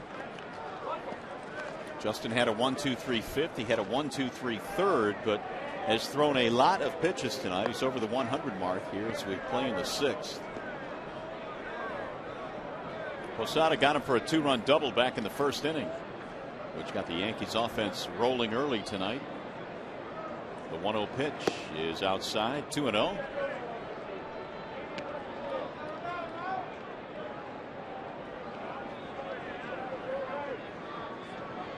The 2 RBIs for Posada gives him 14 for the year. And the 2-0 coming home. Right back up the middle into center.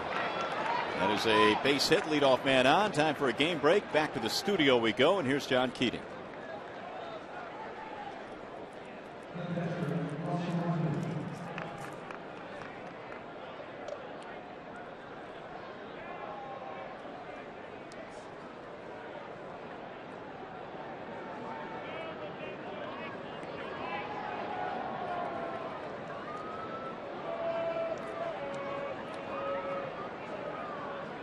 Yeah, Keith used to cover him regularly.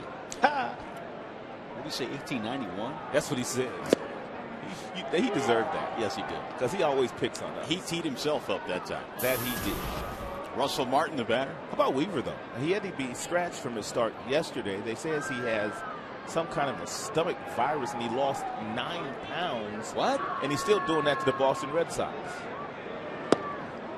Weaver didn't have too many pounds to give up to start with. So he lost 9 pounds. 1 ball, 1 strike on Russell Martin.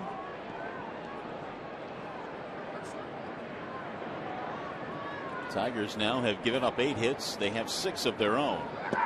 Martin bends out of the way of a ball, breaking ball inside, 2-1. There's some action to the Detroit bullpen. Brian Villarreal.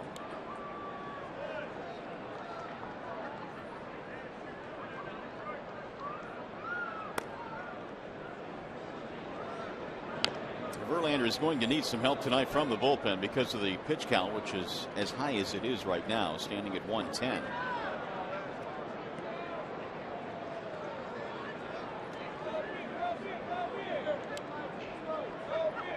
Villarreal has been a pleasant surprise for Detroit this year, making the team out of spring training.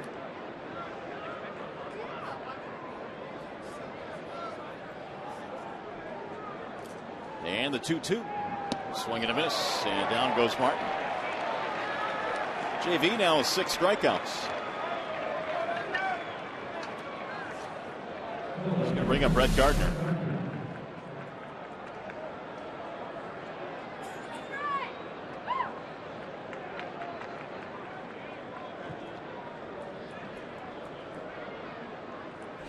Verlander's strikeout high this year is 9. Did that against the Orioles, his 2nd start of the year.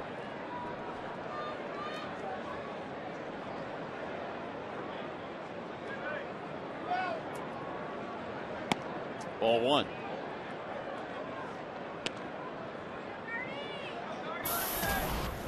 Gardner on base twice tonight, a single and a walk. He has also come around to score a run. He came around in the 2nd inning, and that made it a 3-0 game.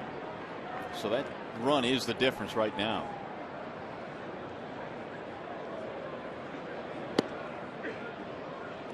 Two-0. Usually in these situations, Gardner, because he has really good speed, he takes 2-0 to try to get a walk, to try to get on base, because he knows a walk sometimes turns into a double. However, he's had some pretty good swings today at the fastball. It's not a given he's going to take here. And he'll foul this one back out of play, 2-1.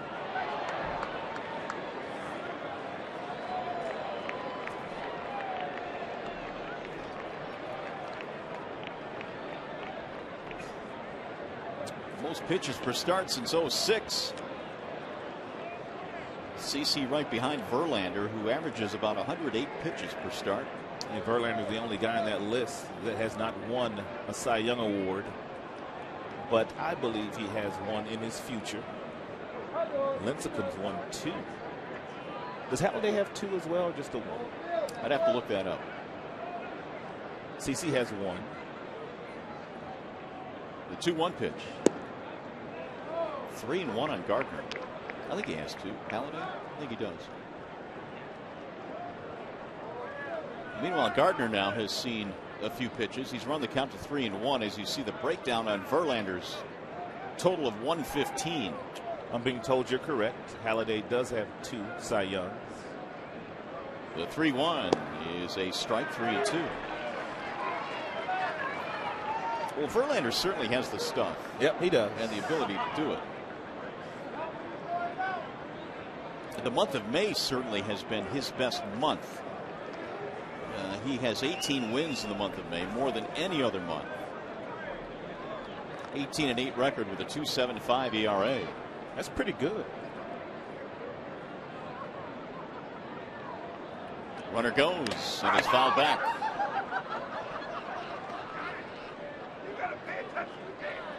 How about this, Rod? Verlander now has gone 9 full counts in this game. Yeah, it's been somewhat of a strange game for JV. But, you know, he's still in a pretty good shape to win this game. And if he doesn't give up a run here, you know what? This is going to go down as a quality start for him. That's absolutely right. It's just a matter of getting that offense going. And he walked it. Didn't want to do that. So that'll put 2 men on. Jim Leland trying to decide what to do in his dugout. His aces pitch count is getting up there. It's Verlander's game. He's got a couple of horses in Scherzer and Verlander, and he said he's going to ride those horses.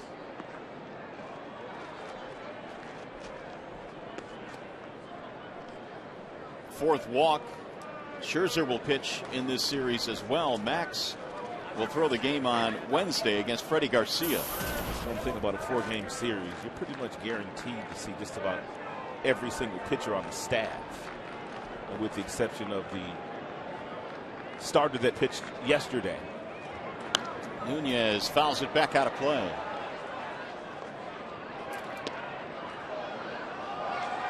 Nunez, an RBI double, also reached on a fielder's choice and swiped it back.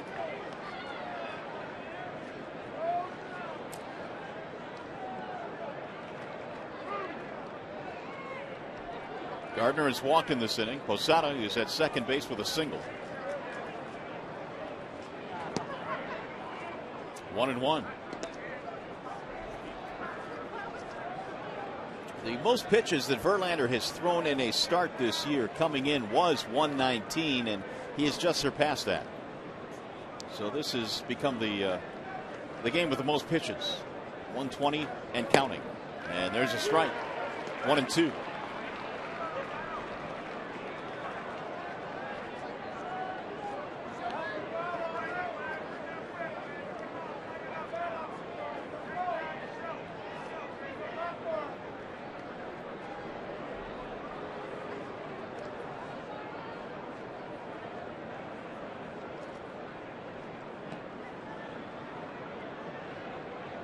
Yankees got 2 in the first on a 2-run double by Posada, and then Nunez doubled in a run in the second before the Tigers answered with 1 in the second, 1 in the third. Avila has homered tonight for Detroit. And strike 3 call. He got him looking. 7 strikeouts for Verlander.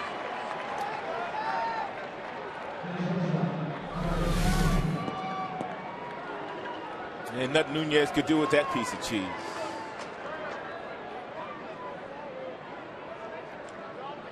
"99 miles an hour. What kind of cheese are we featuring tonight? Maybe a little Swiss cheese. Swiss tonight, huh? A little Swiss tonight. Here comes Jeter. He's 2 out of 3. Jeter a couple of singles, one of them to the infield variety. Verlander trying to keep it right here at 3-2.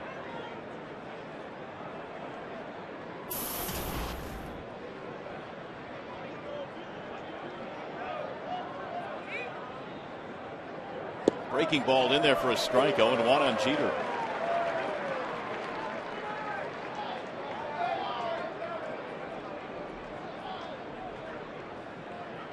Posada and Gardner, the base runners for the Yankees.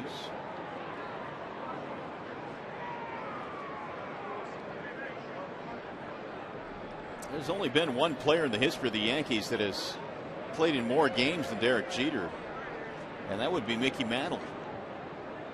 Derek's been around since the mid-90s. Missed it outside. 1 ball, 1 strike.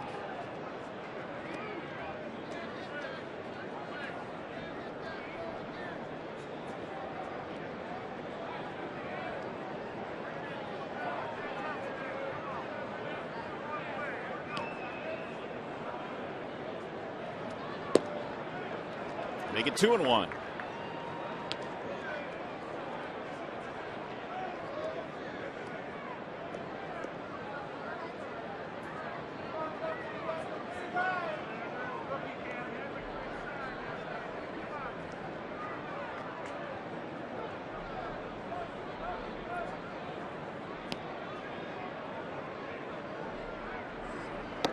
Breaking ball and another beauty by Verlander. He has been able to spot that pitch at times tonight and putting it where it's unhittable. 2-2.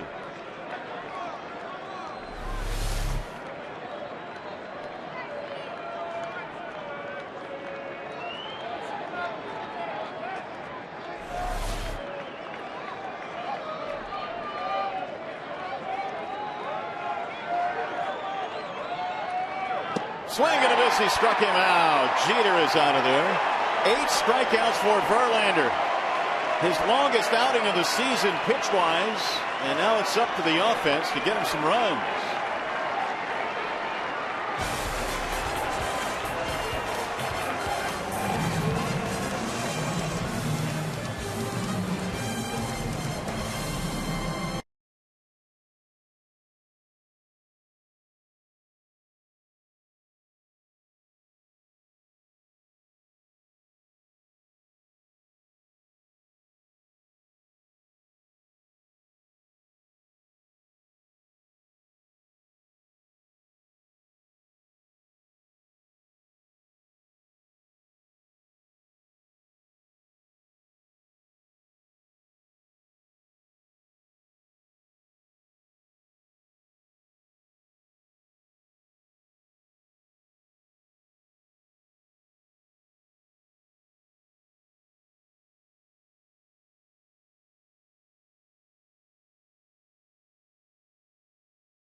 Park tonight. Kid Rock on the left, Chris Chelios on the right, taking in the Tigers and Yankees as we go to the bottom of the 6th inning. They got some pretty good seats. They got some great seats, and they're bundled up tonight. They got some pull.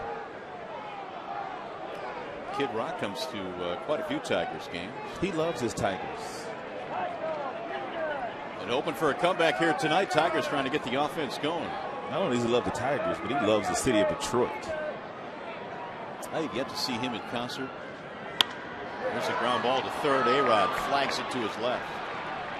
And Cabrera's out of there. Big fella not running all that well.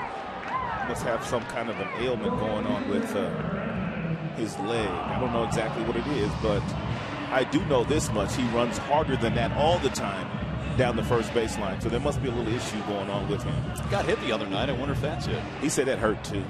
He said that hurt. So he is the first out of the inning, and that'll bring up Brendan Bosch. Cabrera tonight 2 for 3. I just thought I'd bring that up for the fans at home that may think that he may be dogging or something like that. Sometimes guys have little ailments and they just aren't running at full speed. It all starts with your legs, doesn't it? Whether it's hitting, defense. No doubt. Running, obviously. Bosch 0 for 2. He's put the ball on the ground twice. Even though he's slowed down a little bit, Bosch has with the bat. He's still been on base in 18 of his last 19.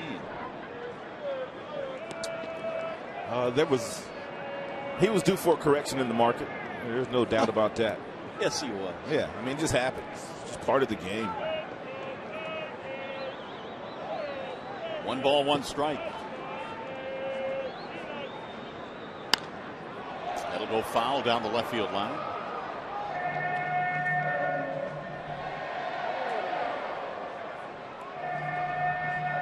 Three to 2 Yankees lead. We're in the bottom of the 6th inning. It has been 3-2 since the 3rd. Verlander giving his team all he's got tonight. Gave up 3 early runs, but has slammed the door since. Here's the 1-2. 2-2 on Bosch.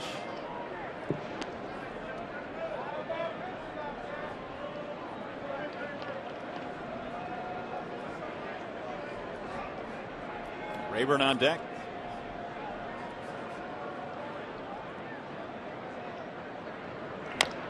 Little chopper hit back towards second. Nunez going to have to hurry. Got him by a step, if that. 2 gone. It looked like Nunez was going to continue to back up on this ball. He did start backing up, but it looked like he took a look at Bosch out of the corner of his eye, and then he realized, I better start to charge this one a little bit. Look at him. And then he gets a throw off, and they just nip him at the wire.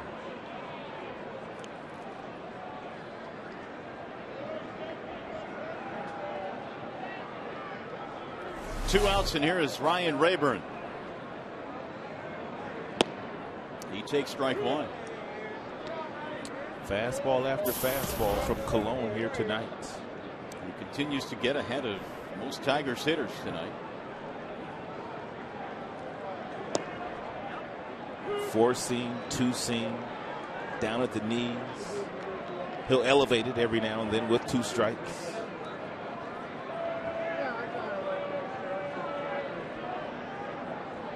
And he's ahead 0-2 on Rayburn.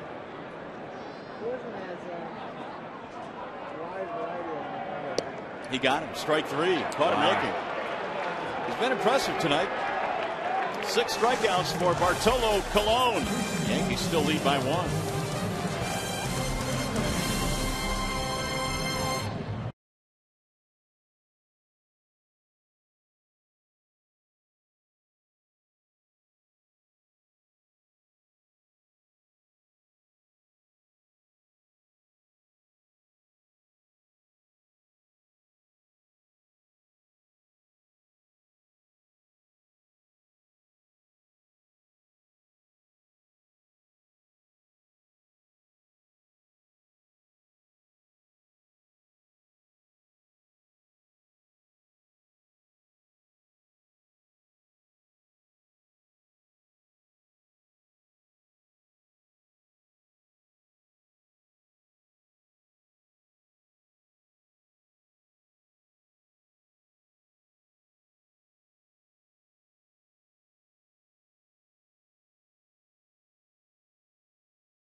It is now time for the Coors Light freeze cam. We're going to take you back a few innings while Verlander was on the mound. Curtis Granderson hit one right off his shoe.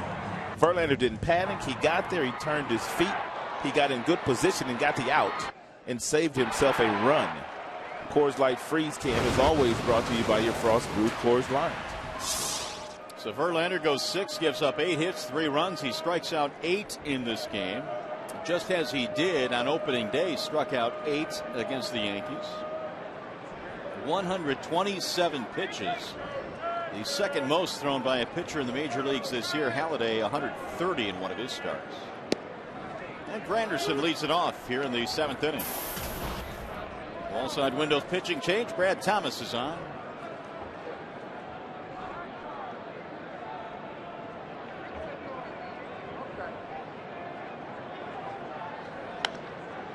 Granderson pops it up. Shallow left. Peralta. One away. As soon as the game ends, stay with us for Tigers Live. We'll go to the clubhouse to hear from manager Jim Leyland and the players. Plus, we'll show you all the highlights. Tigers Live from the Call Sam Studios and here at the ballpark immediately after the game on Fox Sports Detroit. Jim Leyland wanted Thomas to get one batter. And he did.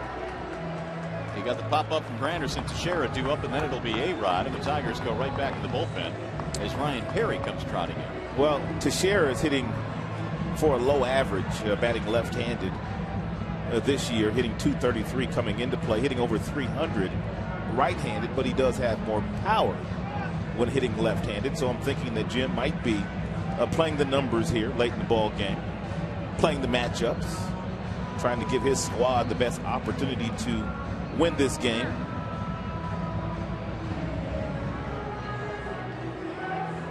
Let's take a look at our Bell Tire pitch by pitch, courtesy of Justin Verlander, whose pitch count kind of got up, and that's one of the reasons why he's not out there in the 7th. But when he was on, he was on.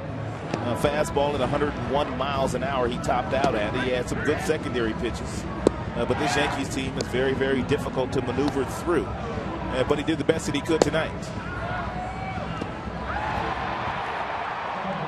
And so Verlander giving way to the bullpen. Brad Thomas here in the 7th, and now Thomas gives way to Ryan Perry as we check out his numbers this year. And Perry does not have a record this year, pitching in his 8th game for the Tigers. And the one thing that he needs to concentrate on here with Teixeira in the batter's box is make sure that he uses the big part of the ballpark. And Teixeira has tremendous pull power, but not so much to center field or to left field when he's batting left-handed. Well, time now for the Farmers Insurance report card. And on this date in 1939, Lou Gehrig benches himself for the good of the team prior to a game here in Detroit, ending his streak at 2,130 consecutive games. Babe Dahlgren plays the game for Gehrig at first base and contributes a double and a home run. And shortly after that, Lou Gehrig's disease, as they went on to call it, took the life of Lou Gehrig. So it was on this date where he sat himself down. Talk about bringing your lunch pail to work every day. 2,130 straight games. Pretty impressive. Here is Mark Teixeira, and he looks at a strike, 0-1. Teixeira has a single in 3 at-bats. He also scored a run, came around in the first inning, the 2-run first.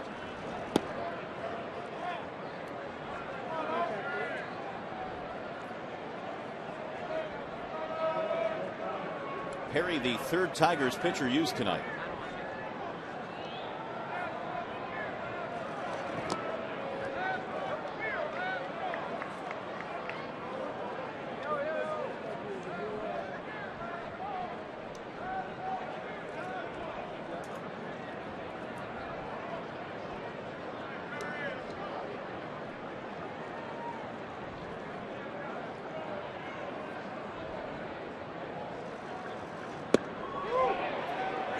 The appeal, he did not go, and it's 3-1 on Teixeira.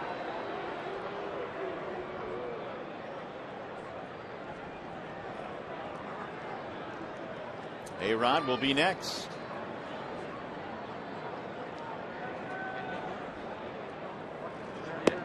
Ooh, he missed badly. Ball 4, 94-mile-an-hour fastball, and now that's a 1-out walk. Perry comes right out of the pen and walks the first man he faces. And he will deal now with Alex Rodriguez. Five walks for Tigers pitching tonight. A-Rod is hitless so far.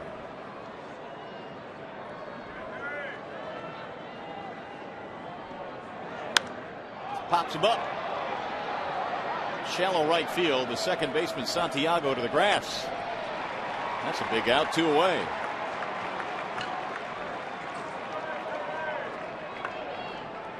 That's going to leave it up to Nick Swisher.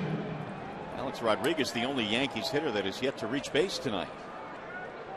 That streak is still alive.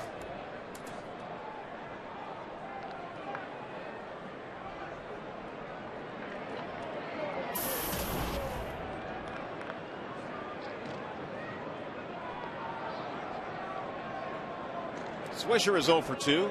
On base with a walk in the first inning.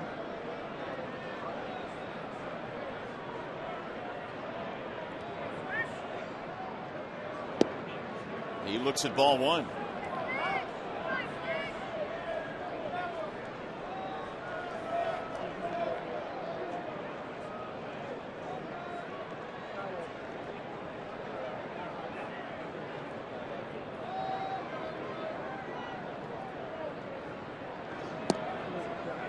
Perry missed some time on the DL with an infected eye. They placed him on the disabled list, so that would heal up.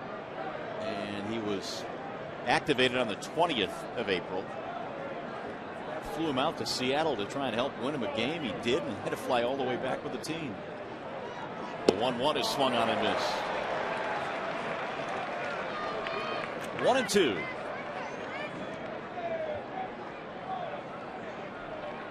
Three to 2, Yankees lead here in the 7th. Neither team has scored since the 3rd.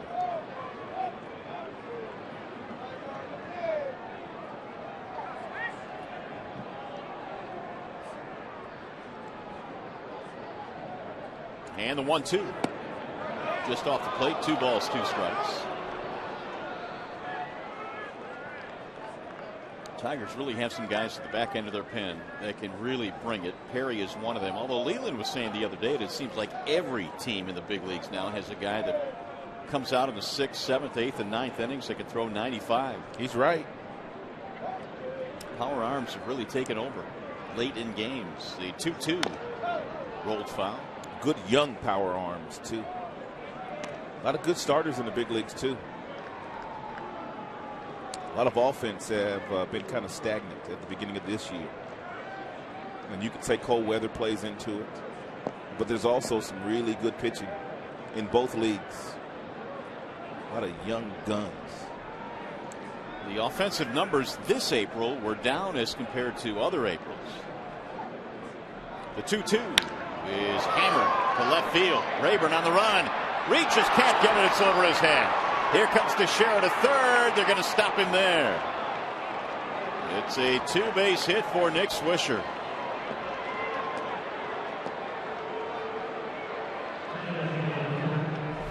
If Nick continues to swing the bat like this, he's going to get that batting average up. Nicely played by Rayburn in the outfield. He grabs the ball off the gate. One bounce gets it to Santiago, and that forces Rob Thompson into holding Teixeira at third.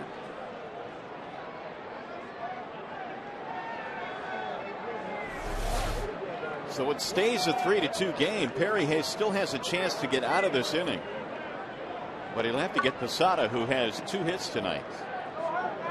Well, he has to be smart about it. And there's 2 outs and there's a base open. And even though Jorge's batting average is not quite 200, he's still a dangerous bat. 1-0. And there's a right-hander in the on-deck circle in Martin. Although Martin having a really good season.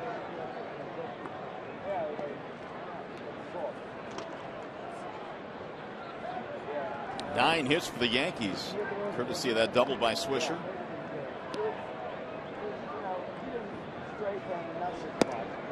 Two base hits tonight for Posada, Nunez, Swisher. 2-0.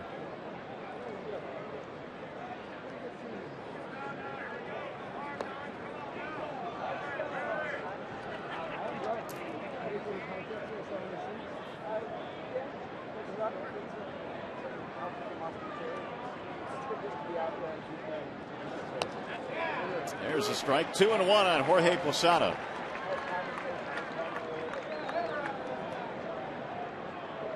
Thomas started the inning by getting Granderson to pop up, then he gave way to Perry, who's given up a walk and a double.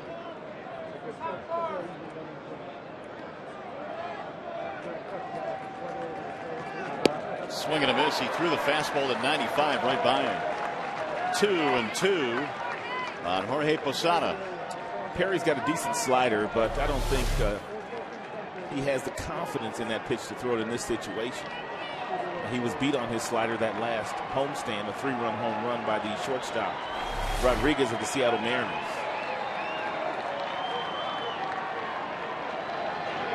And he got him, strike 3.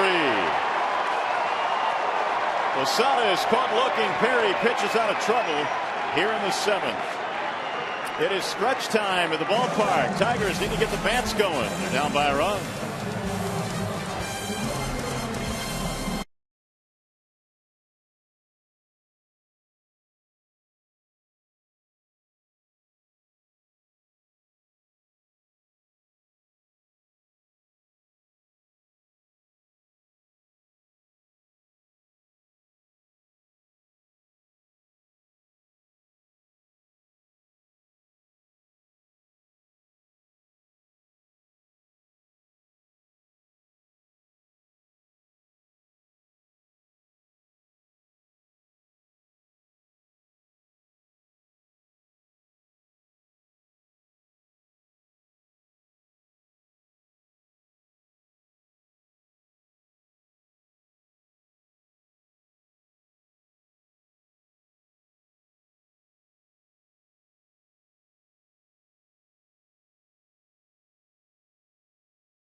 A familiar jersey here, a Detroit Tigers Granderson jersey. I want to introduce you to my new friend Jared Cope. Jared, why did you decide to wear this particular jersey tonight? I've always been a Granderson fan, and my kids bought it for me for Father's Day, so I had to wear it tonight.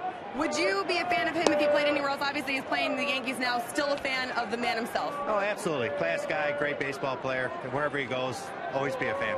All right, thanks so much. Mario and Rod, I'll send it back to you. All right, Shannon, thank you. So Granderson fans still around the ballpark, and that's not a surprise, right? No, not at all. Not at all. Well, we go to the bottom of the 7th. It is 3-2 in favor of the Yankees. Johnny Peralta leading it off, and Bartolo Colon is still out there. He's only thrown 84 pitches. That's rolled to third base. A-Rod shoots it to first, and they got him. A-Rod still has that real good throwing arm when he has to use it. Pretty much every time he fields a ground ball, he throws underneath. But when he needs to get on top, he's still got some strength in that right arm.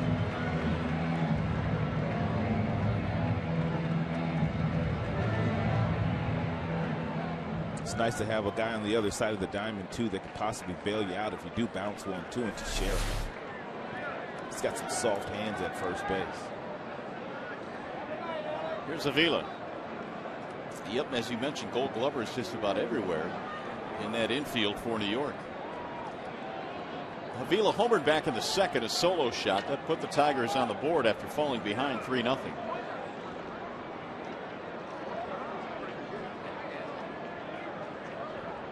Colon now has retired 5 consecutive Tigers. And Avila hammers one down the right field line, hooking, foul. Oh. That's what Alex has been doing quite a bit of the last couple of weeks. He looks to do damage early in the count. And he did some damage here already tonight back in the 7th into the Yankee bullpen. He got a pretty swing.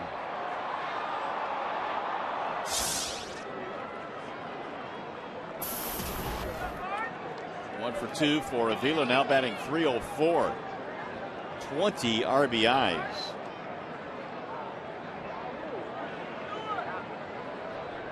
And the 0-1. I'm surprised that wasn't called a strike by Jeff Nelson. He's called quite a few of those fastballs above the belt buckle strikes tonight.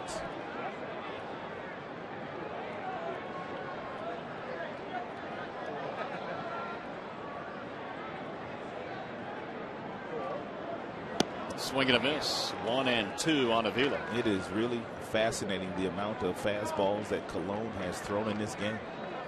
It's the best pitch in baseball. Well located fastball. It really doesn't have to be 95. It could be 89 to 94. That's the range he's worked in all night tonight. And his strike to ball ratio has been awfully good, although he missed there. 2 and 2. That last pitch is the one pitch that he's had to come up with, the sinker ball, because he doesn't throw 100 miles anymore. He used to throw 100 miles an hour. He's a young gun with the Cleveland Indians. Won a lot of games with the Indians. Here's the 2-2 pitch. High fly ball, left field, hit well again. Granderson on the run, still going back, and Avila's done it again. He goes the opposite way for the second time tonight.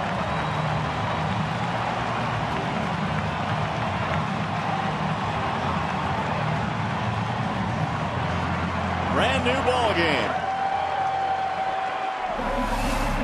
The one thing that he does do once he's gotten 2 strikes on him, he will go the other way. That's a changeup. And it stayed right up over the heart of the plate. And Alex took the right path to this ball, leading with the bat knob and the bat head, able to drive this ball out of the yard. Second home run of the night for Alex Avila. His second RBI as well. And he has tied this game at 3 runs apiece. There's a strike called on Brandon Inge, 1-1. Minnesota the other time last May that he was able to hit more home runs in a game, a multi-homer game. He's done it again here this evening. We'll get back toward the seats down the right field line and a couple of rows back. 1 and 2 on Inge.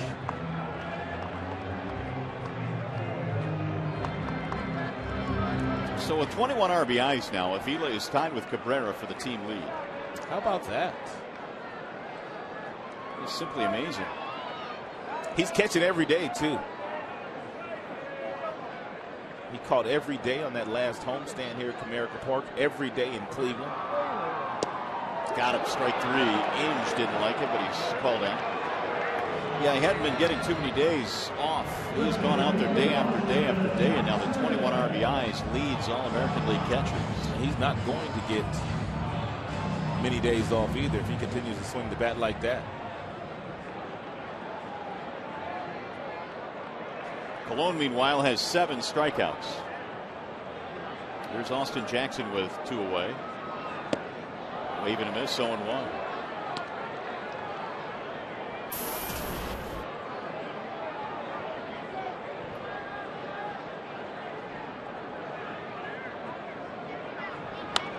Jackson's only home run this year came against the Yankees. There is action in the bullpen now for the Yankees. Jabba Chamberlain. Not only do those 21 RBIs rank him ahead of all catchers in the American League, but he is 4th in the American League all players. Chopped to third base. A-Rod has it. Guns him out. And that is that. Tigers tied up on the Avila home run. And you're watching Tigers baseball on Fox Sports Detroit, presented tonight by Bell Tire.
Tigers baseball on Fox Sports Detroit is brought to you by Bell Tire. Get the lowest tire price, period. Bell Tire.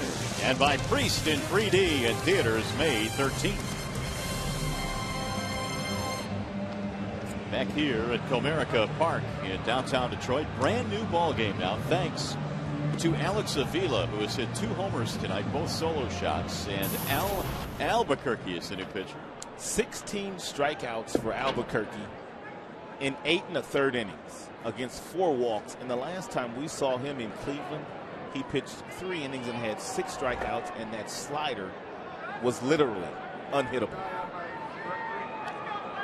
Well, Mr. Albuquerque will face Russell Martin to lead it off. It'll be Martin, Gardner, and Nunez due up, bottom 3 hitters in the Yankees lineup.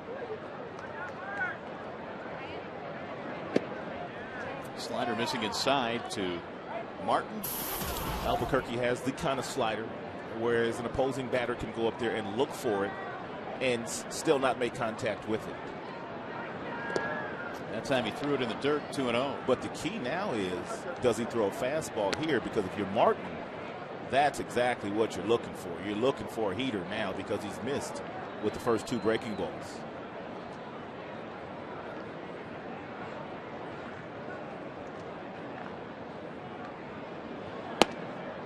Threw the fastball but missed it high, and now it goes to 3-0.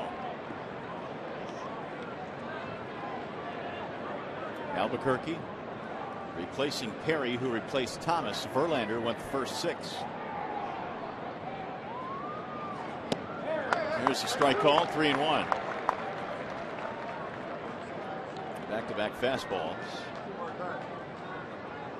JV now has the hoodie on, watching the action.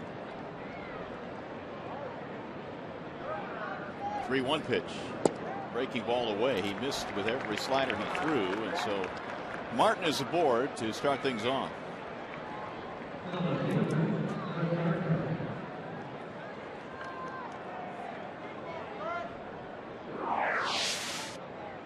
Well, I guess to this point you have to say that Avila and Martin have been 2 of your more productive catchers from an offensive standpoint in the American League. Russell Martin, the veteran, Alex Avila, the youngster, but yeah, Alex a little bit better batting average. Well, you wonder how Girardi's going to play this with Gardner in the batter's box. 2 sacrifice bunts already this year. Tie ball game. 8th inning, nobody out. He drops down a bunt. Pretty good one, too. Avila quickly has to get rid of it. You have to hurry when Gardner drops it down because he's got terrific speed. Real nice play by Avila. He grabbed the ball off the carpet on the run and threw off balance because he had to do so. Grab it and throw off that right foot.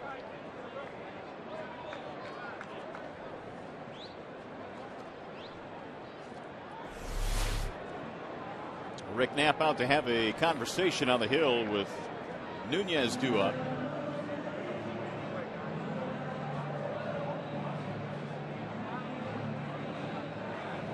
A walk and a sacrifice for the Yankees as they try and break the 3-3 tie here in the 8th. Make no mistake about it. Part of the strategy here that Rick Knapp is talking about with Nunez is Russell Martin on second base. They haven't forgotten about the fact that he can steal a base. They don't want him to be preoccupied with him, but they don't want him to forget about Martin, because they wouldn't be spending that much time on Nunez. Sorry, Nunez. Hey, fans, you can follow the Tigers with the MLB.com at Bat11 app for your iPhone, iPad, Android, or BlackBerry. Get live audio pitch-by-pitch tracking, video highlights, and more. Text at bat to 31826 or visit Tigers.com. That wasn't mean, was it? Well, at least you apologized to him. Well, yeah. I mean, that's the issue here. Here is Nunez. He had an RBI double in the 2nd.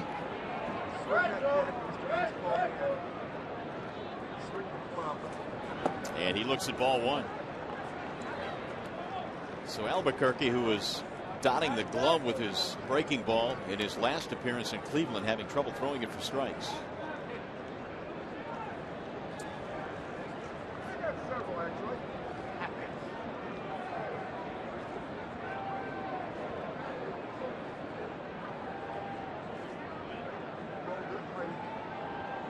1-0. Do another one, this one in the dirt, and the runner will move up, and he may come around. Nope. Peralta's going to back up Inge. Martin thought about coming home. That would have been disaster. Avila tried to still get him at third base. Well, Alex did the best that he could trying to smother it, but he threw it down to third. Inge did a nice job just getting a glove on that ball, because if it gets past Inge, Peralta doesn't knock it down, although he was headed in that direction to back up third. If Inge doesn't get glove on that ball's in left field. So wild pitch. And now that go-ahead run is at third base. Infield coming in for Detroit.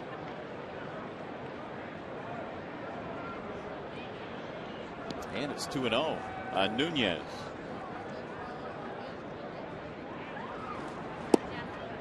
Make it 2-1. Nunez playing for Robinson Cano tonight. Cano is out with a bruised hand, but he has chipped in. He has a stolen base. He has a double. He has an RBI. There's Cano getting the night off. There's that good breaking ball. It drops in there. 2-2.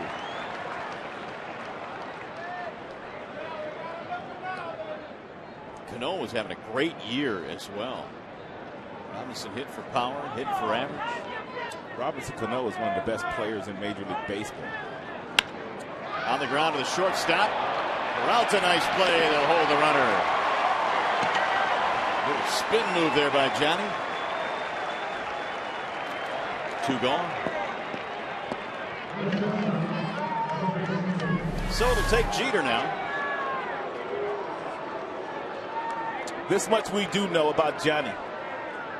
If it's hit at him, we know he's going to catch it. He got some pretty good hands at shortstop.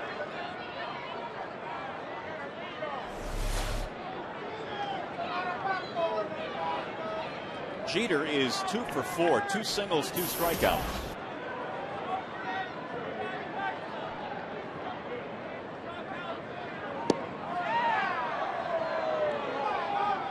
See, that's the difference between the Yankees and some of the other teams. They'll lay off that slider because they can't hit it. You can't hit it. When he throws his good slider, you really can't hit it. So why even swing at it? And that's what veteran hitters do.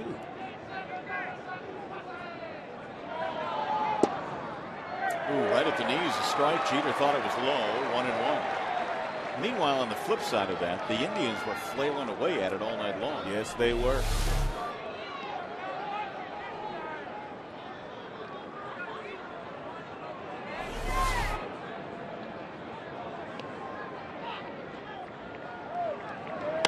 Breaking ball tapped right back to the mound. Albuquerque's going to get out of this. And the young man shows little flair as he trots back to the dugout, still tied at 3.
welcome back. The game tied at 3 in the 8th, and that's all due to Alex Avila's second home run of the game. And I'm here with Rob and his son Will. Will's first game, he's only 5 years old, and both of those home runs were very close to you guys, I understand. Very close. One hit about 2 feet on me from this side, and the other one hit off the wall right here on either side of me within a couple of feet. When the second one was coming out, were you praying it was just going to come a little bit farther? It was. I was going to lean him over the wall a little to see if he could catch it on the bounce. All right, Will, what do you want to see happen? Yeah, home run. You guys, he wants another home run. Mario and Rod, I'll send it back to you. All right, Shannon, thank you. Well, let's see. Let's see if the Tigers can go ahead here. 3-3 is our score. Avila's hit 2 home runs in this game. The second tying it up, and as we go to the bottom of the 8th, it'll be Santiago to lead it off. Santiago and then Ordonez and then Cabrera in the Tigers' 8th inning. They've been out hit 9-7. And here's a bouncing ball to short. Jeter to his left, and Santiago retired, 1 away. As we scope out the numbers on the new pitcher now, Jabba Chamberlain. Jabba is pitching in his 14th game now for the New York Yankees. The earned run average is a little bit higher than Jabba would like to see it, but you can see the impressive strikeout numbers, 12 for Jabba in 13 innings pitched so far this year. And the opponent's batting average just 196 against the big, strong right-hander. Baglio pops one up foul, and this will drop. Jabba's first couple of years in the big leagues, the Yankees kind of tinkered with the idea of him pitching in the bullpen. They started him some, but I guess they kind of feel he's better suited for their bullpen these days. Baglio is 0 for 3, and he takes a strike, 0-2. Maglio going through one of those stretches that most big leaguers go through. When you go to the plate, it just feels like, and it is really, that you have 2 strikes on you.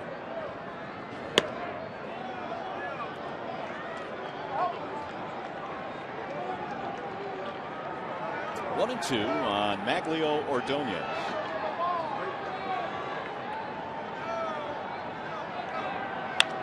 Driven to the air, left center field, and hit well.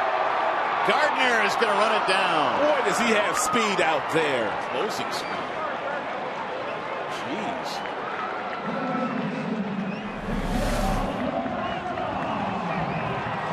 How far he ran for that ball. I know.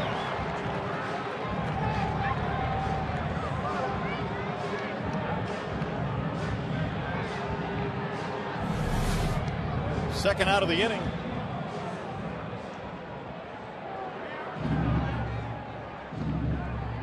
Larry Rothschild is out now to have a chat with Chamberlain as they draw up the game plan here with Cabrera coming up.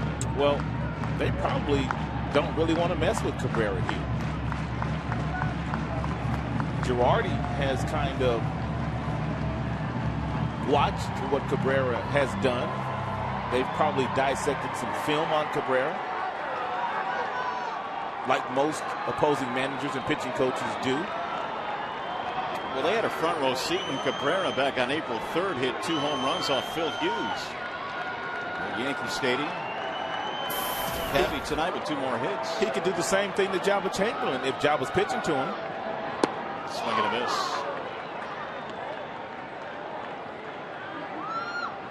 Cabrera knocked in a run back in the 3rd with an RBI single.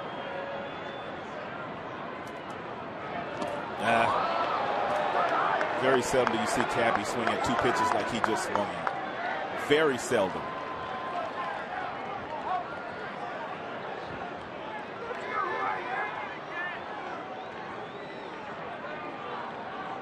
Oh,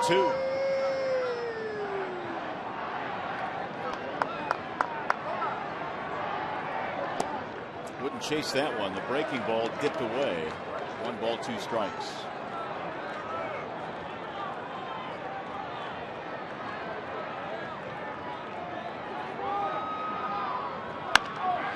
Ball back up the middle into center field. Another one up the box. 2 on single for Cabrera, who has a 3-hit game. He pretty much has taken what they have given him today. They really haven't given him anything on the inner third of the plate to get loose. Everything's been away, and he's hit the ball up the middle twice, once to right field.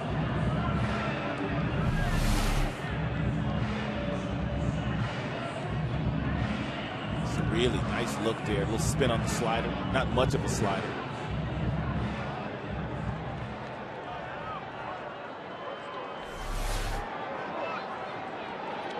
So the inning is still alive, and here is Brennan Bosch, who has grounded out to the second baseman 3 times tonight.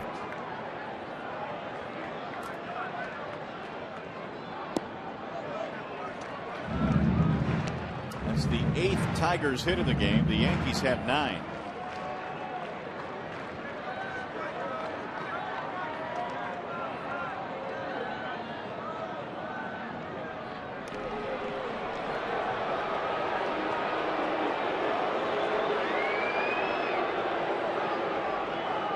Cabrera 3 hits tonight. Santiago with 3 hits.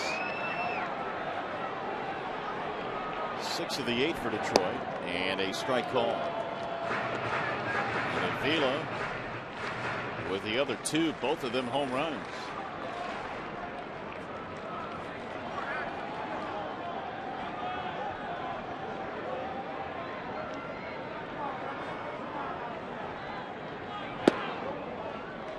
Two and 1. Jabba throws a little bit harder pitching out of the bullpen than he did as a starter a couple of years ago when they were tinkering with the idea of putting him in that rotation. Good firm fastball in the bullpen. It's fouled off.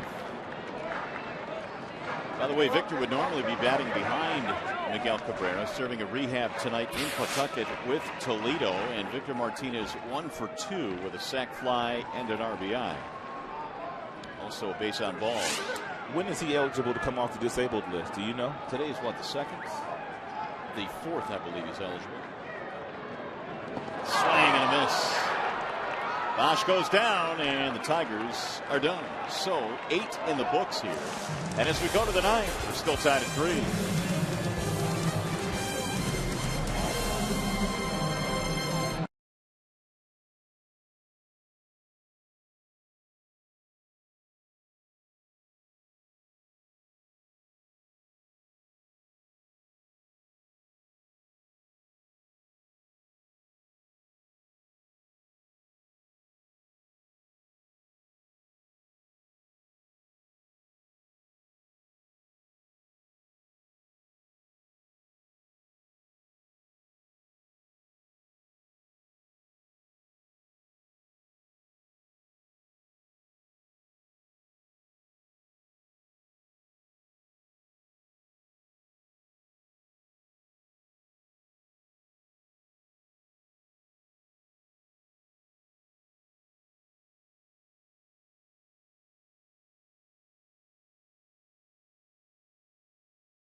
It's 3-3 as we go to the top of the 9th. Here's our Comerica game summary. Avila with a couple of home runs for Detroit. Santiago's had a big game, and Justin Verlander threw 127 pitches in this game tonight, the 2nd most in the major leagues this year, behind Roy Halladay's 130. So Jose Valverde is on now as we go to the 9th, and the first pitch is in for a strike on Curtis Granderson. Tigers could not get to Valverde in that series in Cleveland. The last time he worked was on the 28th of April here at Comerica Park. And he's going to have to work himself through Granderson, Teixeira, and A-Rod. No easy task. Curtis tonight has a walk and a run scored. He's 0 for 3. So look at the numbers on Valverde.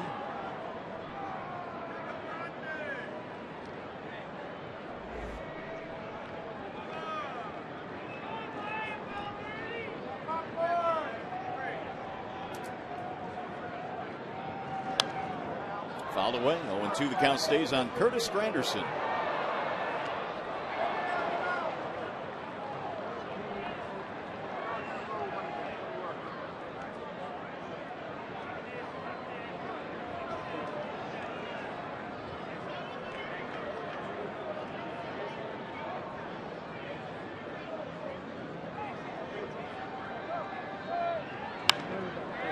That'll go foul down the left field line.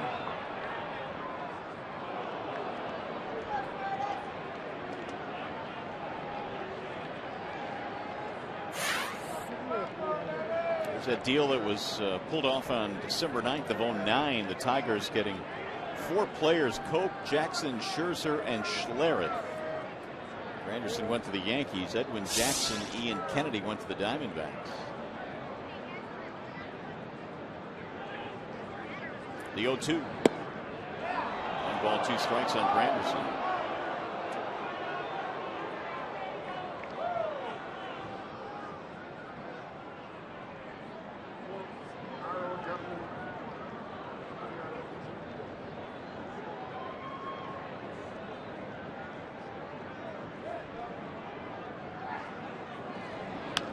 Fouled away. 1-2 the count stays. Curtis spent 6 years here in Detroit. Last year had a pretty good postseason for the Yankees. Hit .357 in postseason. You see his career numbers with the Tigers. As an all-star in 09.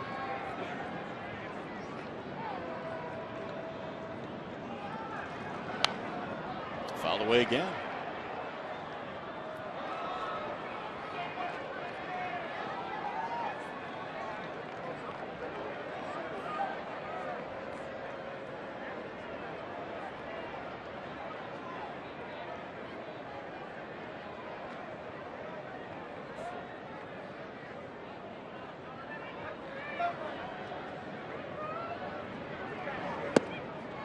Two and two. Yankees trying to get the leadoff man on for their big hitters. They have Teixeira, then Rodriguez. Although the way Granderson's been swinging the bat this year, he is a big hitter. Yeah, he's in scoring position right now himself. I've noticed Valverde this year has not been throwing that many fork balls. A lot of fastballs this year from Valverde, and good fastballs. Another foul.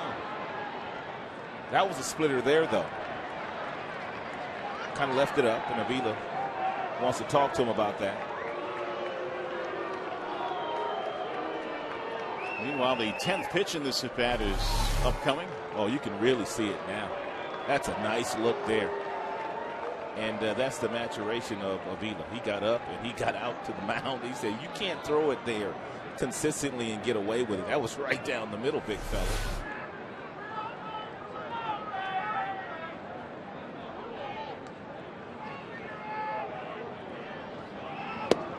Inside. 3-2. What an at bat here by Granderson. He is really making the Tiger closer work. Not a save situation, obviously, for Valverde. 3-3 game here in the 9th.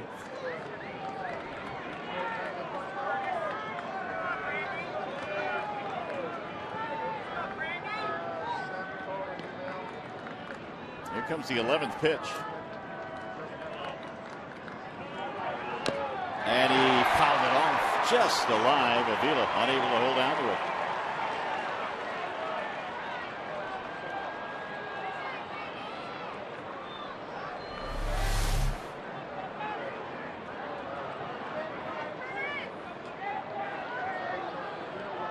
In and out of the glove.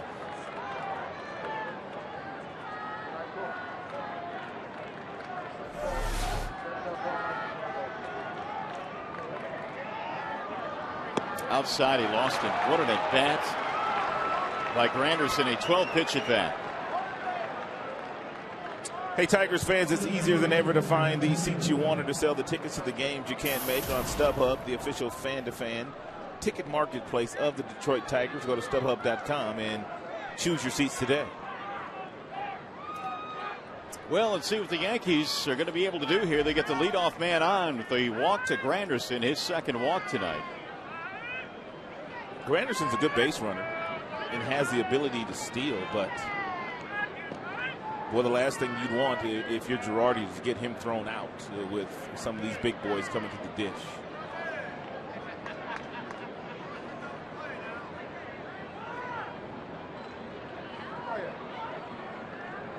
Teixeira takes ball one. Although very high leg kick by Valverde on that first offering to Teixeira.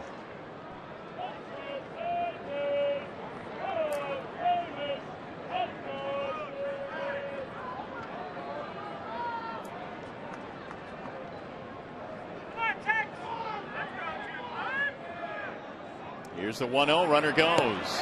Here comes the throw. It's high, not in time. Granderson over the bag, and he's out. Nice job, Johnny Peralta.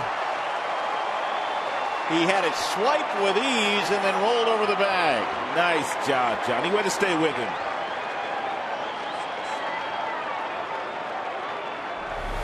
It's a late slide by Curtis. That's the only reason and the only way you slide past the bag. Late headfirst slide past the bag. Peralta stayed with him and applied the tag.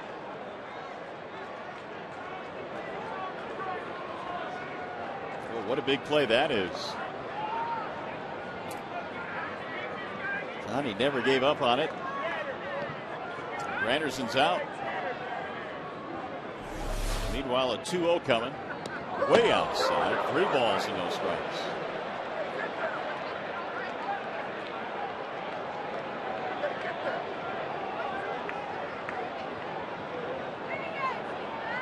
And here comes Kevin Rand, and the Tigers feel there might be something wrong here with Valverde.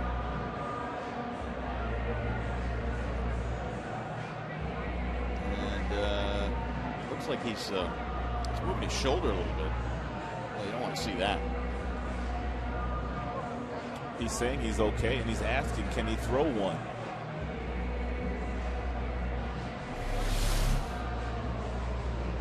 Take a look at this.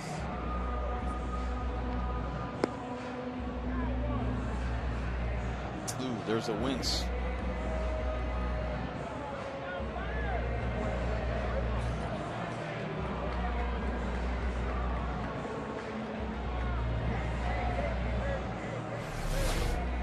So Valverde with a 3-0 count on Teixeira.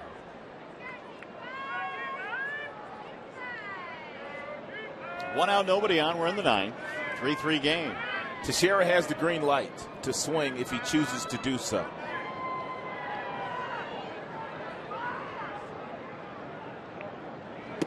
Takes it high, ball 4. So the Yankees get that runner right back. And now a little bit concerning for the Tigers because Valverde has thrown 16 pitches now, and he's walked a couple of batters. He's going to bring up Alex Rodriguez.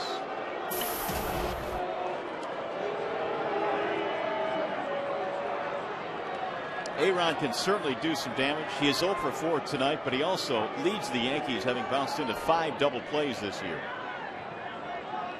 Meanwhile, the Tigers are going to get somebody warming up in the bullpen.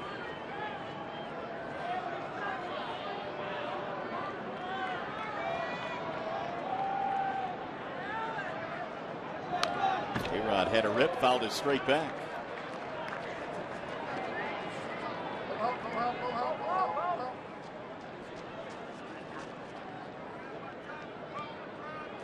So the Tigers pen right now is working, and there's Villarreal. He's up again.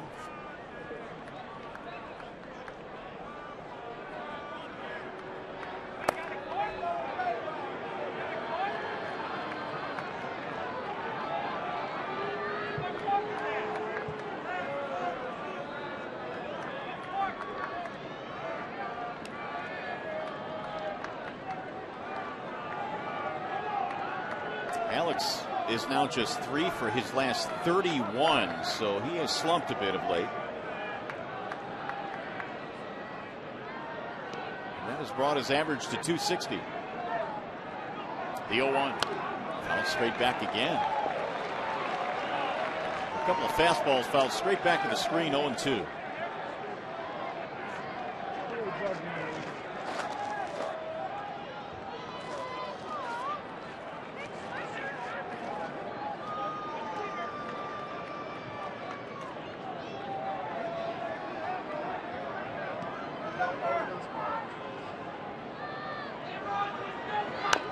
Off the end of the bat.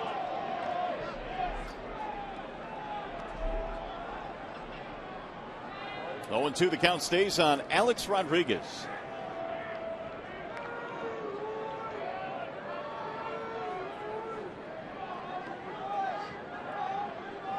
Valverde now has thrown 19 pitches. And this inning certainly would have a much different look if Granderson didn't roll over the bag at second. Little chopper hit toward third. Inge on the charge under his glove. It's the only play he had. Just didn't field it. If he stays back on the ball, it's a base hit for A-Rod. So he created a very difficult hop for himself, and he just did not make the play.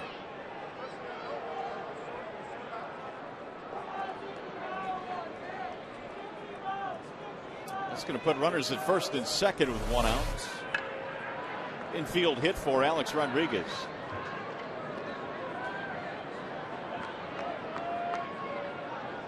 And here comes Swisher. Swisher, pretty good fastball hitter. If you decide to throw him a first pitch fastball, just and make sure you locate it in an area where he cannot do a lot of damage. 0-1 on Swisher. Throw him a split-fingered fastball.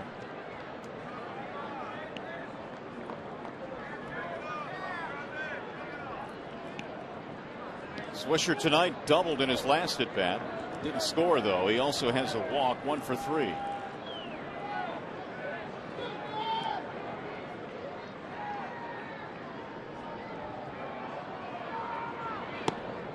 That sails high and away. 1 ball and 1 strike. Well, the Yankees tonight just 1 for 11 with runners in scoring position.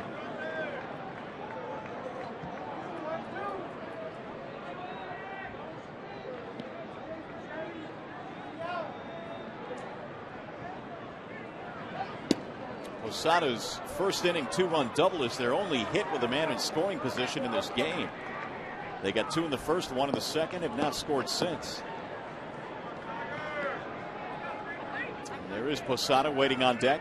And give Tigers pitchers some credit for that. Verlander pitched 6 innings. Perry came in. Albuquerque. And now Papa Grande. Swing and a miss. 2-2 on Swisher.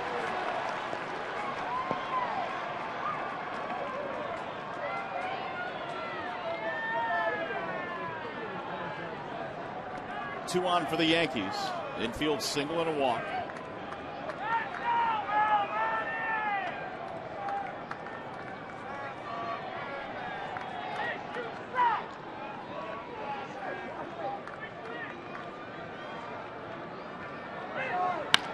Into center field, a base hit. Here comes the runner rounding third. Jackson's throw coming to the plate. Here's the slide. He is safe at home plate. Mark Teixeira scores on the base hit by Nick Swisher, and the Yankees have a 4-3 lead. Very hard to throw runners out from center field because you've got the mound that you have to throw the ball over, but Jackson made it about as close as you could make the play, and it looked like Teixeira got that left hand on the plate just ahead of the swipe tag by Avila. 10th hit of the game for the Yankees is a big one. Swisher has his 13th RBI, and there's still a lot of work to be done here with runners at first and third.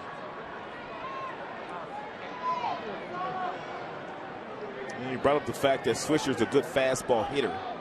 He got a 93-mile-per-hour fastball, 2-2, and didn't miss it.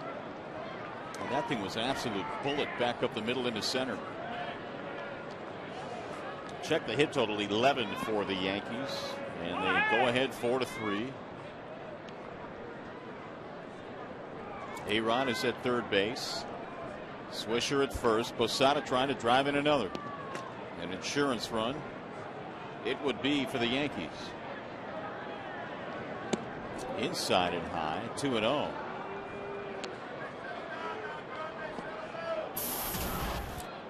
So Valverde continues to struggle to get through this frame.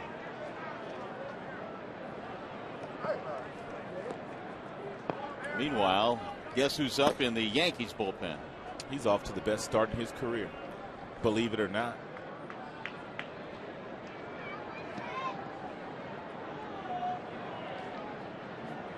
The 2-0. He went 2-1.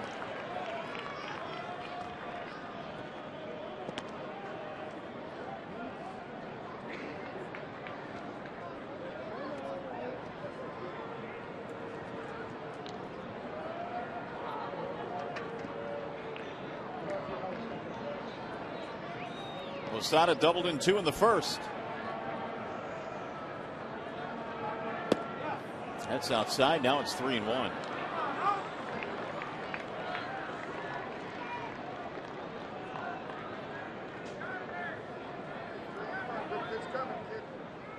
The lengthy half inning here for Valverde, the longer it goes, lessens the chance that he would be available tomorrow night. I mean, he's got 29. This will be his 30th pitch here. He might already be there.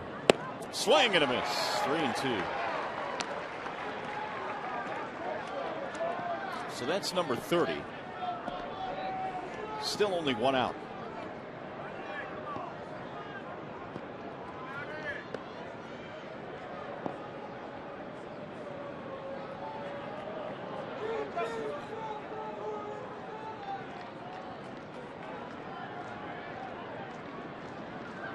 Swing and a miss, and Posada goes down. Valverde comes back with a rather large strikeout, 2 away. 1 more out to get. And that would be Russell Martin.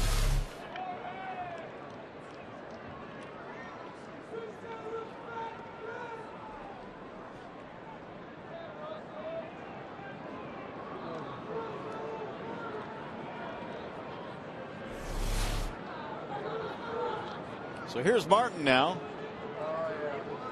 Single and a walk tonight for Russell Martin.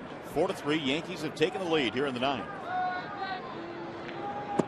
And he looks at ball 1. Tigers in the bottom of the 9th have Rayburn, Peralta, and Avila.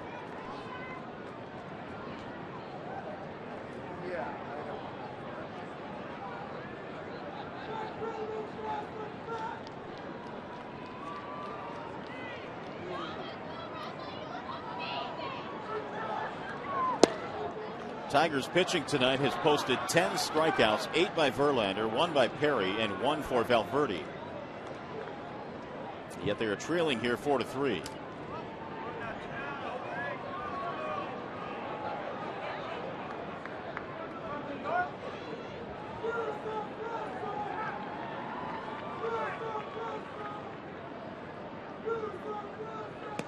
Oh, this one's going to get away from Avila.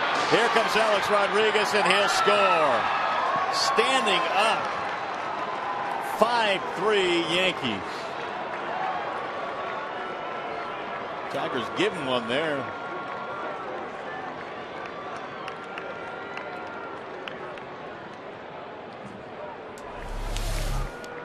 But when it rains, it pours. A pass ball charged to Avila.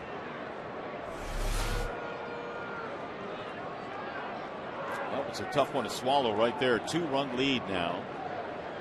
And a count of 3-0 on Martin.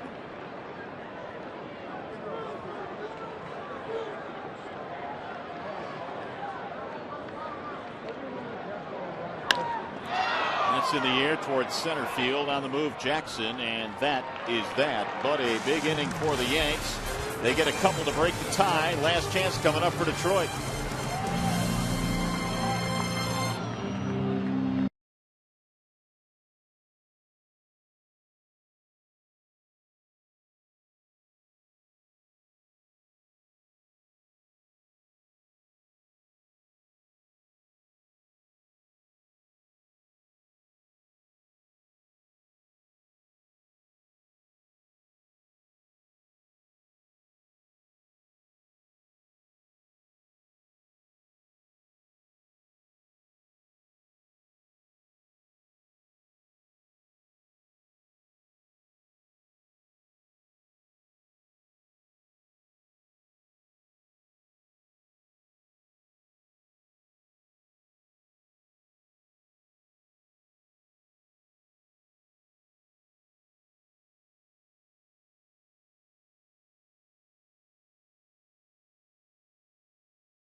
Home estimate, call 1-800-521-7800. And buy your Metro Detroit Chevy dealers. Visit ChevyDetroit.com. See why Chevy drives the Motor City.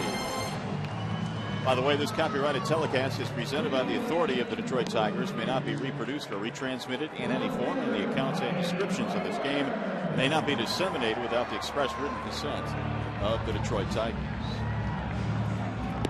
Last call for the Tigers. Now they are down 5-3 as we go to the bottom of the ninth inning here at the ballpark. And guess who's in for New York? Well, believe it or not, over 40 years old, pitching in his 15th game this year. He has 10 saves, but he's blown a couple. And the 10 saves are the fastest he's ever gotten to in his career this early. What a remarkable athlete Mariano Rivera is. It's the best way to describe him. Remarkable. You don't see a guy like this very often. The consistency, the Hall of Fame credentials, and he will try and knock down another save. The Tigers will send Ryan Rayburn to the plate. Rayburn, Peralta, and Avila. Tigers down by 2. They've been out hit 11-8.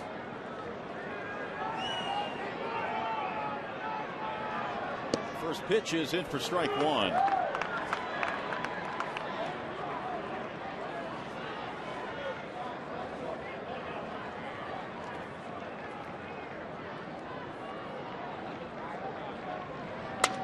Shattered his bat. And Nunez will handle Rayburn. One gone. The barrel of the bat went sailing by the pitcher's mound. And there it is.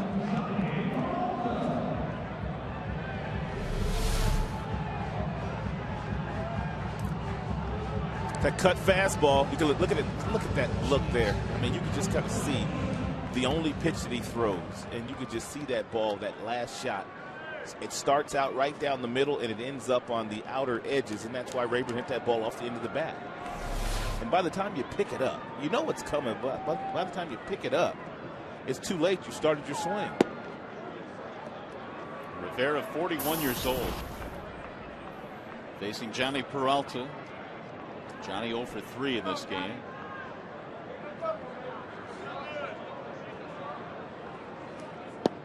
And there's a strike, 1-1.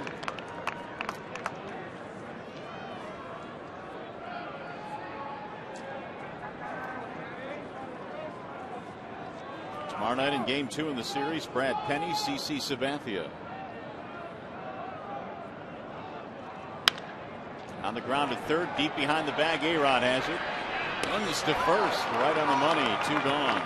That's the second time we've seen A-Rod throw a clothesline across the infield. He just aired this thing out.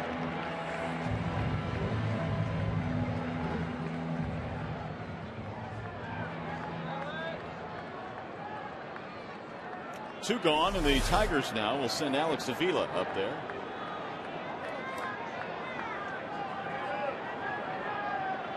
He has homered twice in this game, both of them to left center field. And he is the Tigers' last chance. Ball 1.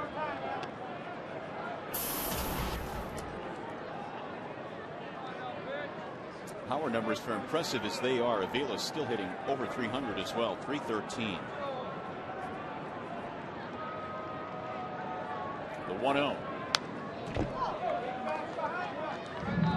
It is now time for the Coors Light Cold Hard Blast, and it is courtesy of no one other than Alex Avila. Both home runs the opposite way.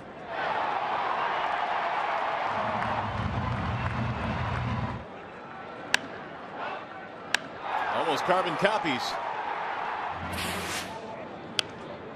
Fouled back out of play. 1-2 on Alex. Tigers fell behind in this one 3-0. Battled back to tie it up 3-3. 2 of those runs coming on the Avila homers, but the 2-run ninth right now the difference for the Yanks.